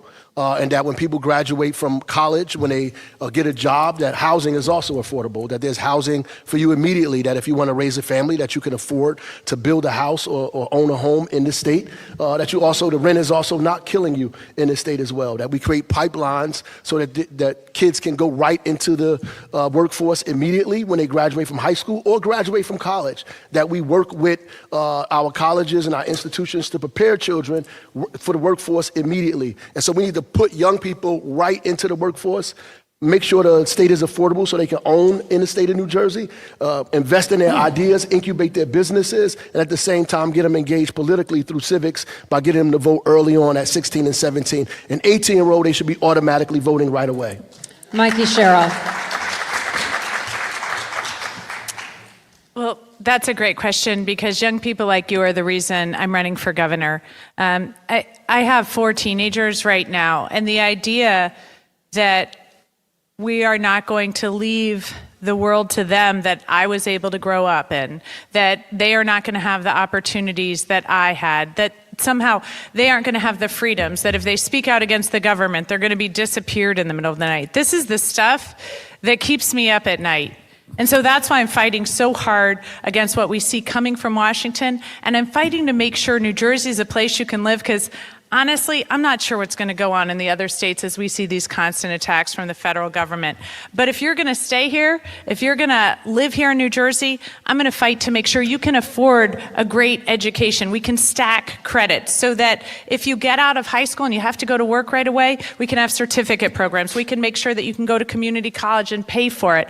Also driving down the cost of housing because right now too many young people can't afford to stay here. And finally, address our utility costs with clean power because our environment, the environment we are leaving to, the climate crisis has got to be faced right now because it gets worse every single day. Steve Sweeney. Well, we need to start winning a few fights in Washington at some point. I'll start with that.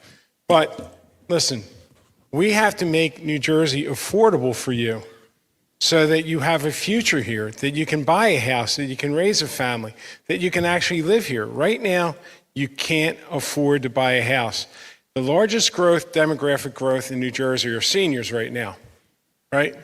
The smallest one are young people. They are moving out of the state because they can't afford to get their life started. So creating policies that will actually start to give kids a chance to say, hey, listen, I'm going to be able to buy a house. They're listening. They're doing something. We need to do something now to give confidence in young people. Josh Gottheimer. Thanks for that question. I have a 15-year-old daughter and a 13-year-old boy, and I think about this all the time of can they afford to be able to stay in Jersey? And I talk to people everywhere I go, and they say my kids, when they graduate, are leaving because rents are so expensive, up 33% in the last few years. One of the major papers in Jersey wrote recently that to get a middle-class house costs you need to make at least $161,000 a year.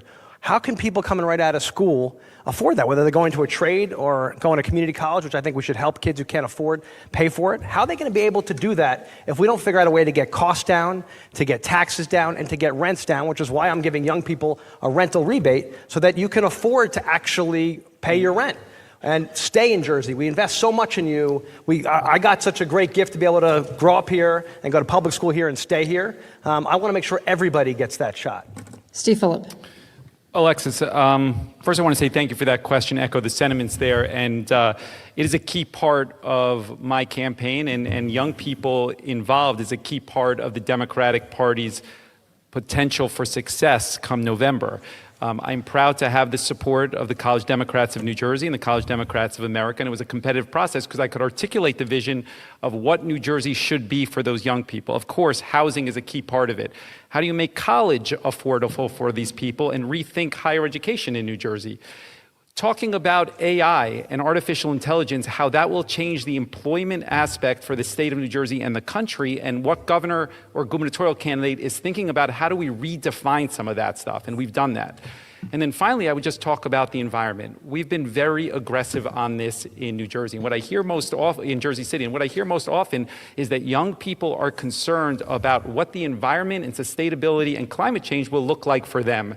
And they want a governor that's unapologetic about climate change, not bridging the gap with fossil fuels and all of this wishy-washy talk that is very clear, saying that I understand that we want to leave the world and New Jersey a better place. And I think I stand alone on that, and we've articulated all that. Alexis, thank you very much for your question. We appreciate you. Our final round, we're going to be focusing in on on affordability and taxes. David Wildstein of the New Jersey Globe, he's going to take the lead on this portion. Thanks. Congressman Gottheimer, I'll start with you. Jersey's reliant on federal aid, on grants, on loans, and this potentially creates a choice between budget cuts or tax increases. If the federal government dramatically reduces funding. If you were governor, and these are some tough choices to make, if you as governor had to cut state spending, can you identify a single program that costs over $100 million a year out of a $58 billion budget, $100 million a year that you'd be willing to cut? Well, David, to your point, we're actually the second worst in the country, Jersey, in terms of what we get back from Washington. Since I'm in Congress, I'm up 357% in my district for cops and firefighters and roads and schools. But the bottom line is we, as a state, are not, which is why I'm going to appoint a chief clawback officer to fight every day to get more of what we get back. Rhode Island gets 48% back more than we do, which makes no sense because we're not fighting hard enough to get these dollars back. And whatever dollars are there, we should get more of them to New Jersey for our taxpayers to help our families. We also, of course, need to stop getting it stuck to us by New York, who takes far too much on income taxes and doesn't give us what we deserve here in Jersey for our families. If you actually work in New Jersey, but for a New York company, they take the income tax. That's $4 billion a year. So what I would focus on, David, as my tax cut plan lays out at joshforjersey.com, is actually rethinking how we get more money back to Jersey so we can give people tax cuts. And we got to keep fighting Washington, as I've been doing, to make sure they back off of trying to mess with our budgets. And by the way, we've been taking them to court. We've been successful. We're going to fight it every single day. I'm trying to figure out why does he have to wait? Sure. Well, we'll have to say, before we get to the responses, I just want to go back to the question, which a bunch of you will answer. Right. Can you name a program that you're willing to cut? Give me something significant that if there had to be draconian cuts in the state budget, what would you cut? I'm not accepting the premise of your question that there's going to be draconian cuts. The point is, a governor, as I'm going to be, is going to fight back against it each step of the way so we can have what we have, which is great for people, but actually just run things smarter and better here in Jersey without messing with our programs. Like New York and California have done, they've actually done efficiency studies and are running things better. You don't have to make that's a false choice, David. You can actually do great by people, fight to get more back to Jersey, go after tax cheats and other changes we got to make to run the state better and more efficiently, as we've been talking about all along. Go after New York, who's been sticking it to us with our income taxes. That's $4 billion a year that should come back to Jersey, and not accept this premise that we have to actually gut things in Jersey. We got to fight to protect them, and as governor, that's your job and what I'm going to do. Well, it's confusing because I'm trying to figure out why they have to wait to become the governor to get more money back from the government, because that's their job as congresspeople. Congresswoman Really, Sherrills and Congressman Gottheimer supposed to get more money for us. So I'm sorry, but he brought that up. I mean, so obviously he put his foot in his mouth. You cannot. Totally not. He should Ross, be doing that now. He can't wait to become the governor. Should not wait to become the governor to do that for us today. That's his job today. The reality is that we need to cut health care costs by stopping the spending to these insurance companies and these hospitals. That's number one. Number two, we need to repeal these Christie tax cuts, over $15 billion that we've given them, and Democrats have not clawed back over a decade that we've been giving money away, that we need to bring that back. I reject the premise that we have to cut Medicaid, that we have to cut services, that we have to cut things for working families in this state. We should be investing in working families and making millionaires pay their fair share. Josh Governor, you're getting 30 seconds, and I see others want to respond as well. 30 seconds to you. Mayor, just to fact check you, in my district, because we've been working with our mayors, we're up 357% since I'm in Congress. Well, you're saying you're being a governor. We're talking about the whole state here. We're not talking about your district. Mayor, we're talking about the whole state. We're not talking about your district. If I can finish, if you don't mind. Well, I'm talking about. So I'm going to bring what I have done in my district in northern Jersey to the whole state. I can't speak to what you've done in Newark and what you failed to claw back to Newark. Your property taxes are up 23% since you're mayor. Why don't you explain that? You've raised taxes on hardworking Bergen County has the highest property taxes in the entire state of New Jersey. What are you talking about? Can I answer 30 seconds, Mr. Baraka. Can I answer the question? Well, I need to give him 30 seconds. Actually, Laura, I'd love to hear an answer to the question. I actually did answer the question. Okay. Right. I actually answered the question. I talked about what I would cut. period. Healthcare costs and bringing money back from billionaires. That is answering the question. Look, if I didn't answer it the way he let me likes it, just say- that's something different.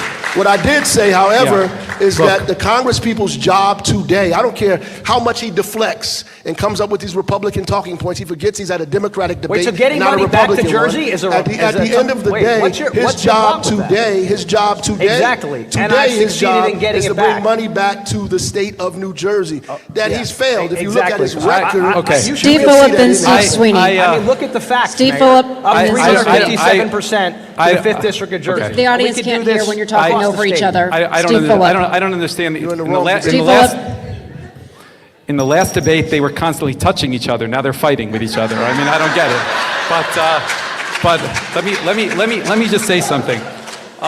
I think number one is you need wholesale change on this Christmas tree item process at the end of the budget process. That's $1 billion right there, and that is unacceptable. And Republicans point to that. I think there's validity to that. Number two is the entire tuition assistance grants for higher education is a warped, perverse system that incentivizes universities to raise their tuition every year because of how New Jersey funds it. It's a conversation that we need to have. And then finally, I would tell you, beyond the healthcare and raising taxes on the billionaires, the reality is that Rutgers is a huge line item that has lost its way with a priority around football instead of education. And I think we need to have a conversation around that. Steve Sweeney, you're next.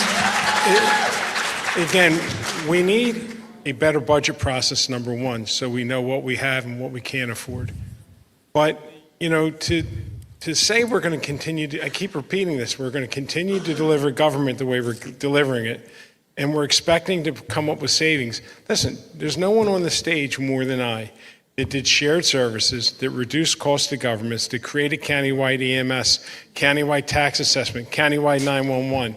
You know, so like I said, there's a way to do this, but you're not going to always be popular when you do it. Now, I got to agree with the mayor. Listen, with all due respect, and I like both of my Congress people here, this is a federal issue. We need to start winning some fights. We haven't won yet. We only got to get two. We only got to get two Republicans to start moving in a different direction, and we'll start winning again. David, back to you. So let me go to another affordability issue. Electricity bills are growing like gangbusters.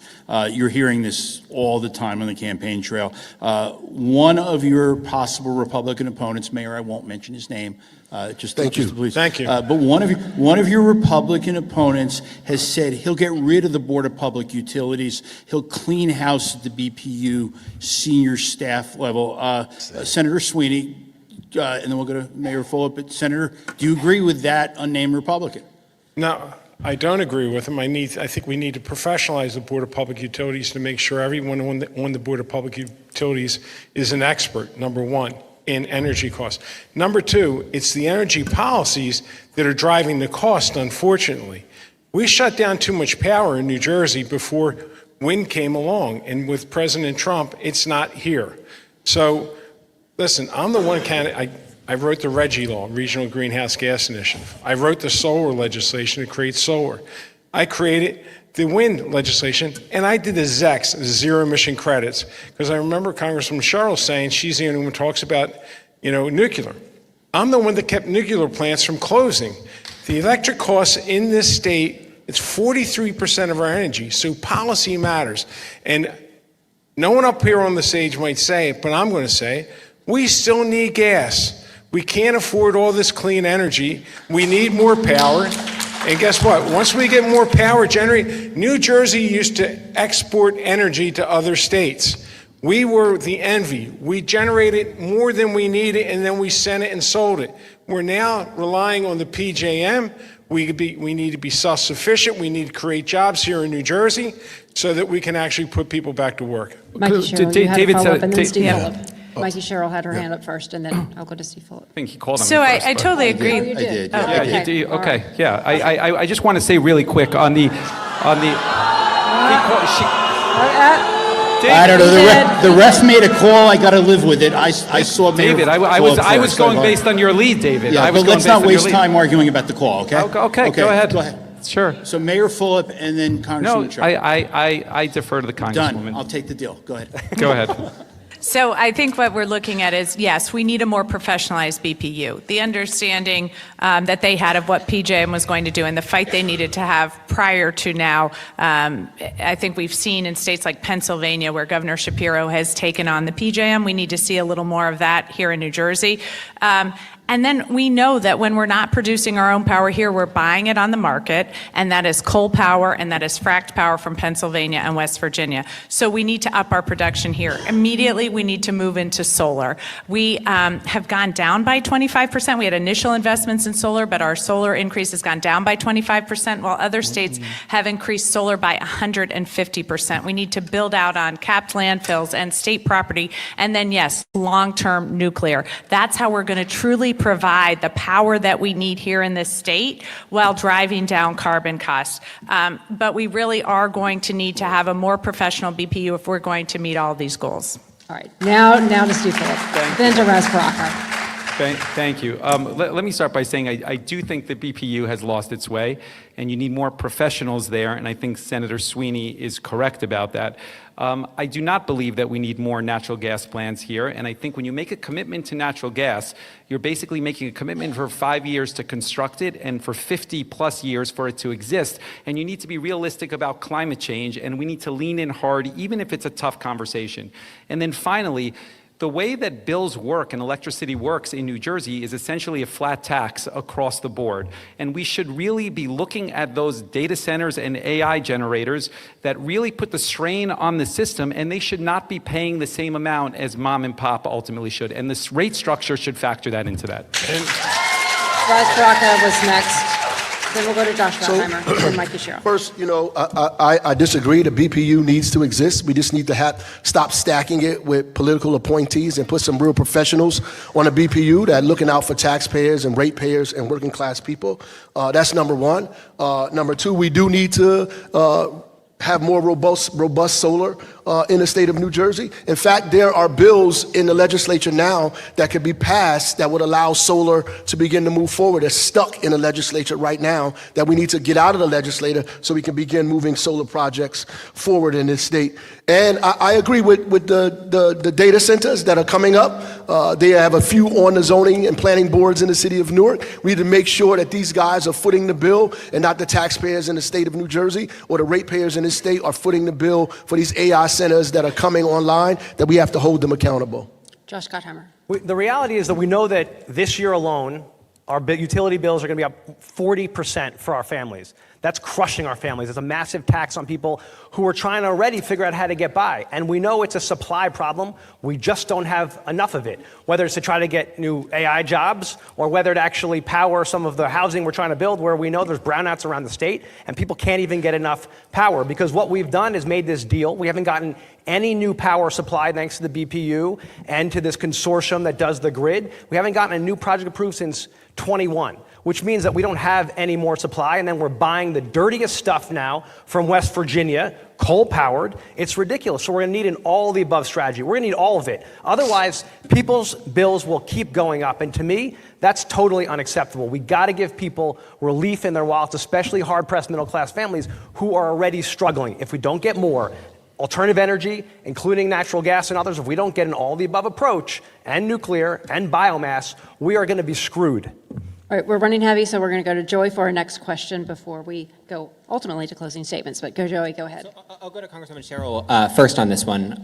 Every year after the governor issues their budget proposal, state legislators add hundreds of millions of dollars worth of so-called Christmas tree items that go to benefit, individual projects in their districts. In this, broader budget process, as people think about good uses of taxpayer money, do you think that that's a practice that should continue in the state legislature? I hate that practice. Unfortunately, there are several things in it that, the state really needs to pass, but I hate that practice. I would like to see that more in the budget. Legislatures start to do these workarounds all the time. I see it in Congress, we see it in Trenton. And so really having a no-kidding state budget where we can push everything in and come together as a state, along with our municipalities, along with our legislators, to come together on the vision of the state and the mission of the state and get a good budget passed as we drive down costs for people here is what I'll see as a governor. So, Senator Sweeney, you've been directly involved in this, so I'm curious. Yeah, listen, the problem with the budget process is it goes too late, gets to the very end, and all of a sudden, people don't even know what's in the budget that they're voting. I was proud to be able to start a budget process where people saw it sooner, and they could have input sooner with it.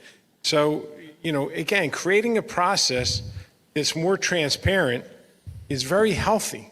What's not healthy, I'll never forget, I asked Governor Corzine, I said, why do we do the budget on June 30th? Is that the rule? He said, no. I said, then why are we doing it? The sooner you do a budget, it's just you start the clock sooner. Start the clock sooner, then you can have more transparency where people can actually have a discussion and have debate on budgeting. Our budget process is so bad in the state of New Jersey. The Volcker Group gives us a D. The only reason we don't get an F is the Volcker Group doesn't give Fs. So what we need to do is multi-year budgeting and honestly get this stuff more transparent, do it sooner, and you'll have not as much of this outcome. We said this budget was going to be a huge problem, and guess what? It is a huge problem. Mayor Phillip. Yeah, I would just say, yes, the Christmas tree items are a problem. The entire structure of that is problematic. And I think if the public fully understood what was happening there, as well as this concept of senatorial courtesy, both of those two things to a normal person would seem ridiculous. And they definitely need to change. No question about it. All right, we actually have one more time for one more question before closings, and Mike Rasmussen's going to take that. Oh, okay. Oh, sorry. No, David has one other. Micah, then David. All right, we're going to go to David. We need then. a moderator. We're going to David. I'll tell you what, I apologize, Micah. We're running short. I'm going to go this before we go to opening statements. I went to a small neighborhood grocery store not far from this school on Friday, and I price compared costs of eggs with a supermarket in Livingston near where I went to school. And food is more expensive for people without money. It was 40% higher for people in Newark to buy eggs than it was for Livingston. How can you fix that? You're raring to go, but go. Mayor Baraka, go ahead. Well, I think we have real laws against that. I think what happened is that we've allowed this idea of inflation to be used by corporations and individuals who have begun to be greedy, who've used this as an opportunity to price gouge. And our AG and the state needs to be heavy-handed on these individuals that are doing this. They need to partner with local government to begin to hold these people accountable who are driving prices up for working-class poor families in cities like Newark. We need to be very, very heavy-handed on this, right, and not give these folks a pass. Congresswoman Cheryl. This is something I've been working on because we know that competition in the market helps, but we also know that starting up grocery stores can be very, very expensive. And so often it's only the large chain grocery stores and not the mom and pops that have the capital to open up. And I think the state needs to have a state grant program to help bodegas and small grocery stores open up in neighborhoods, create competition in the market, and also address some of the problems we have with food deserts in the state. Some of these people are just robbing us. I mean, that's clear. It doesn't matter the competition. They're just robbing us. And we need to make sure that they're not robbing us. If That's people what we need had to choice of where to go, they could drive prices down. Well, there's a bodega on every corner. Steve Sweeney's next. This is a huge problem. There's a business, a poverty business. People prey on poor people all the time. It's not okay. And you know something? And because people don't have choices to get, especially some of these stores, we tried to do some things with bodegas, and some worked and some didn't. But most importantly, we've got too many food deserts in the state, in poor areas in the state. Creating more opportunities for people to get healthy food.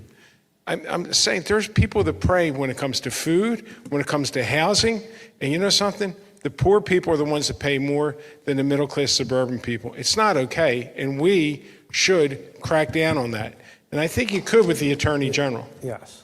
Josh Gottheimer. Exactly. There are gougers in all these hard-pressed communities that go after poor people who, whether it's groceries and it's eggs, whether it's healthcare, whether it's childcare, and it's the redlining of prices in grocery stores, and it's totally unacceptable. And as governor, I'll have shoppers who go in and check this out. Price gouging is illegal.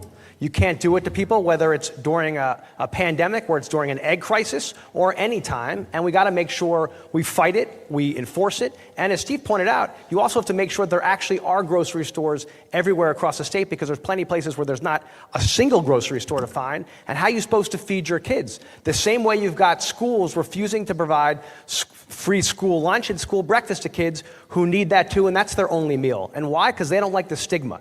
Well, it's time we reverse that, and as governor, I will. Right.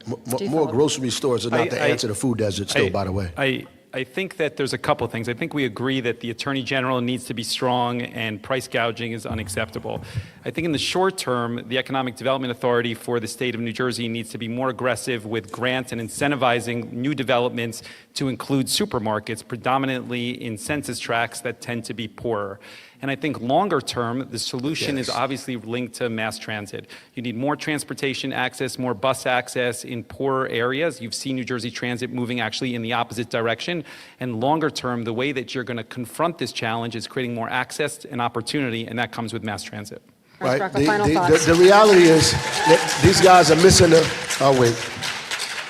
These guys are missing the boat as usual. The reality is you could put more supermarkets in these places. Access to the supermarket does not necessarily diminish food deserts. The cost of the food is the problem. People's wages and people price gouging. You can have a bunch of supermarkets in a place if people don't have access, whether it's transportation or access because of the cost. The cost is what's driving people away. We have a bunch of farmers in the Garden State. We have not learned how to subsidize these mid-sized and small farmers to get food to communities, the 50 communities that we call food deserts across the state of New Jersey. We got to get food to these places and subsidize people like the Community Food Bank of New Jersey and give food at subsidized prices to bodegas and supermarkets so they can sell it at a rate that people can afford. It's not just about I could take a bus to a supermarket. If I can't buy the eggs in a supermarket, it don't matter if I walk there, took the bus or the taxi.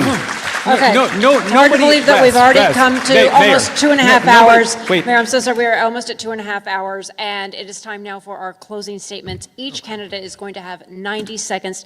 We determined the order by a random draw. Mikey Sherrill, you're going to be first, followed by Josh Gottheimer, then Ras Baraka, and Steve Sweeney, then Steve Fulop. So, Mikey Sherrill, you have 90 seconds. Thanks so much. I often start off an opening or closing statement reminding people of my background. I think these guys are incredibly sick of it. But I do that because that shows you who I work for, who I've always fought for. I wanted to serve this country from the time I was in 5th grade, when I wanted to go to the Naval Academy, when I wanted to fly. And I was told at that time, you probably won't do it, by my own father, because he said he didn't think the Naval Academy took women, and he didn't think the Navy allowed women pilots. And I knew, because I knew this country, that I could figure it out, and that I could have that opportunity. And that's why I graduated with the first class of women eligible for combat on ships and aircraft. So that's the change this country can make. That's the hope we want to give to young kids. And I got 4 of them. And right now, the future looks pretty bleak to me. Because a lot of the things that I've seen happen over the past 30 years, the opportunities I've seen created since that time I graduated, are being rolled back every single day. So as governor, I'm going to fight for you. It's who I've always fought for. I'm going to make sure that our kids have better opportunities here in New Jersey, no matter what it takes. Even if the federal government is attacking us at every turn, I'm going to make sure that we have effective leadership in this state. It's what I've always done. It's what I've always fought for, and it's why I'm going to keep fighting. I can also bring out the vote because we know what's at stake. We know Jack Ciattarelli said he's going to doge this state. We know he said he's not going to stand up to Trump when Trump tries to cut Medicaid. We also know he said he's proactively going to cut funding for Planned Parenthood, and he's going to have an abortion ban in place. So we know the stakes are high. If we don't want the state of New Jersey to look a lot like what's going down in Washington, D.C., then we need new leadership. And as governor, I'm going to provide it. Thanks so much. Josh Gottheimer. Josh Gottheimer, your closing statement. Okay, we're running out of time. Josh Gottheimer, I've got to ask the audience to please refrain from clapping. Josh Gottheimer. What's very clear tonight is that we can't afford to do the same old in Jersey. If we do, we know what's going to happen. Costs are going to keep going up. Taxes are going to keep going up, and families will keep leaving. They're already leaving. 41% of seniors are telling us they can't afford to stay. Our kids are leaving, and our families are saying, I'm getting crushed by childcare costs, which are second highest in the country, by property taxes, by food prices. Everywhere they look, and the utility bills, they're getting killed. We need a fighter who's willing to do things differently. Not the same old, who's willing to break a few eggs, or I guess they're to break glass because eggs are too expensive. Someone who's willing to actually take on the system. And as your governor, that's what I'm going to do. I've got a long record of solving the toughest problems and being willing to take on the status quo. I'm going to cut your property taxes by 15%. I'm going to give seniors a bonus every year if they stay here. We're going to cut rents, and we're going to give middle-class families a tax break on their income taxes. It's not impossible. We've done it before as Democrats. They told me it was impossible when I ran for Congress in a seat that hadn't been won by a Democrat in 84 years. We can't afford to lose this November against Chitterelli. We can't afford to have another Trump acolyte in this state. It will crush us. It will hurt our families. We got to talk about how we're going to make life more affordable. I've got the plans to do it. I want your support. I would love to have your support because we're going to do things differently in Jersey so you can afford to stay, your kids can afford to stay, and seniors can afford to be here too. It's an amazing state. I love it, and I want you to be able to afford it. Russ Baraka. Thank you. I think I served my country as well. I served it by making sure kids stayed alive and they finished college and made it to a career. I pulled many families out of poverty. I fought the wealth cap and made sure the Constitution was real to every American that lived in the city of Newark. We having this discussion about electability, and they always ask us, will you vote for whoever's the nominee? And everybody says yes, but I don't really believe that because there are people up here on this stage that are stoking fear out in the community. They're saying that they're the only ones electable and nobody else is electable. I think if all of us support whoever is the nominee, that person is in fact electable. And I'm gonna tell you why they say I'm not electable. 1, because I'm from Newark. 2, because I'm too progressive. And 3, because I'm too black. Well, I like being from Newark. I like being from Newark. As a matter of fact, I think because you're closest to the problems, you're closest to the solutions. I also like being progressive. I like being progressive and standing on my progressive values. I think that's what brings us together. And I can't do nothing about being black. God made me beautiful and amazing on purpose. At the end of the day, I come from a long line of African-American women who fought hard and prayed even harder so I could be on this stage here today. They didn't think I would be on this stage 20 days out from the primary, that we couldn't raise the money that we raised. But New Jersey is ready for the future. They tired of the old past. New Jersey is ready for something different, not the weak playbook of the Democratic Party that is getting us in a situation that we're in over and over and over again. They ready for Ras Baraka. They ready for the first African-American governor of this state. They're ready for change. They're ready for reimagination, and they're ready for me. Vote Ras Baraka, June 10th, Democrat for governor. Right, Steve Sweeney.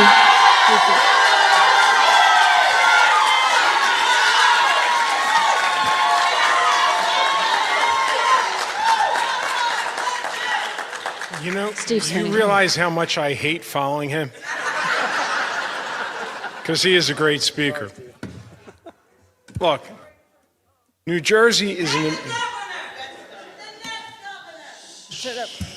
New Jersey's an amazing state that is just too expensive because there's been a lot of bad decisions made over the years. I'm the one candidate that I think you've heard so far from even the people up on the stage that got some really good ideas. Because we do. If you look at my builder's agenda, we talk how we start to right New Jersey, how we create the housing that's needed right away. 5 years, 200,000 houses. We have crumbling infrastructure, creating jobs. Energy, coming up with a policy that is all the above. You can deny, I don't want this one, I don't want that one. If you don't have them all in a basket, you got what we're getting right now. Extreme pricing in energy. I'm the candidate that understands the inside and out of Trenton. You know, you always hear, we need an outsider to change things. Well, you know what happens? They come there, and after 2 years, they figure it out. Now they're running for re-election, and unfortunately, it's too late. Look, if you want to fix what's broken, I have a history of fixing broken policies in the state of New Jersey. And I'm asking for your support to be the next governor of New Jersey. Thank you. Steve Phillip, you're next. Yeah. Look, I've tried for the past 2 hours to talk in specifics about what I would do, whether it's changing Rutgers or congestion pricing or the turnpike widening, because I think people in New Jersey deserve that sort of vision. And I think only with that sort of vision can you win in November.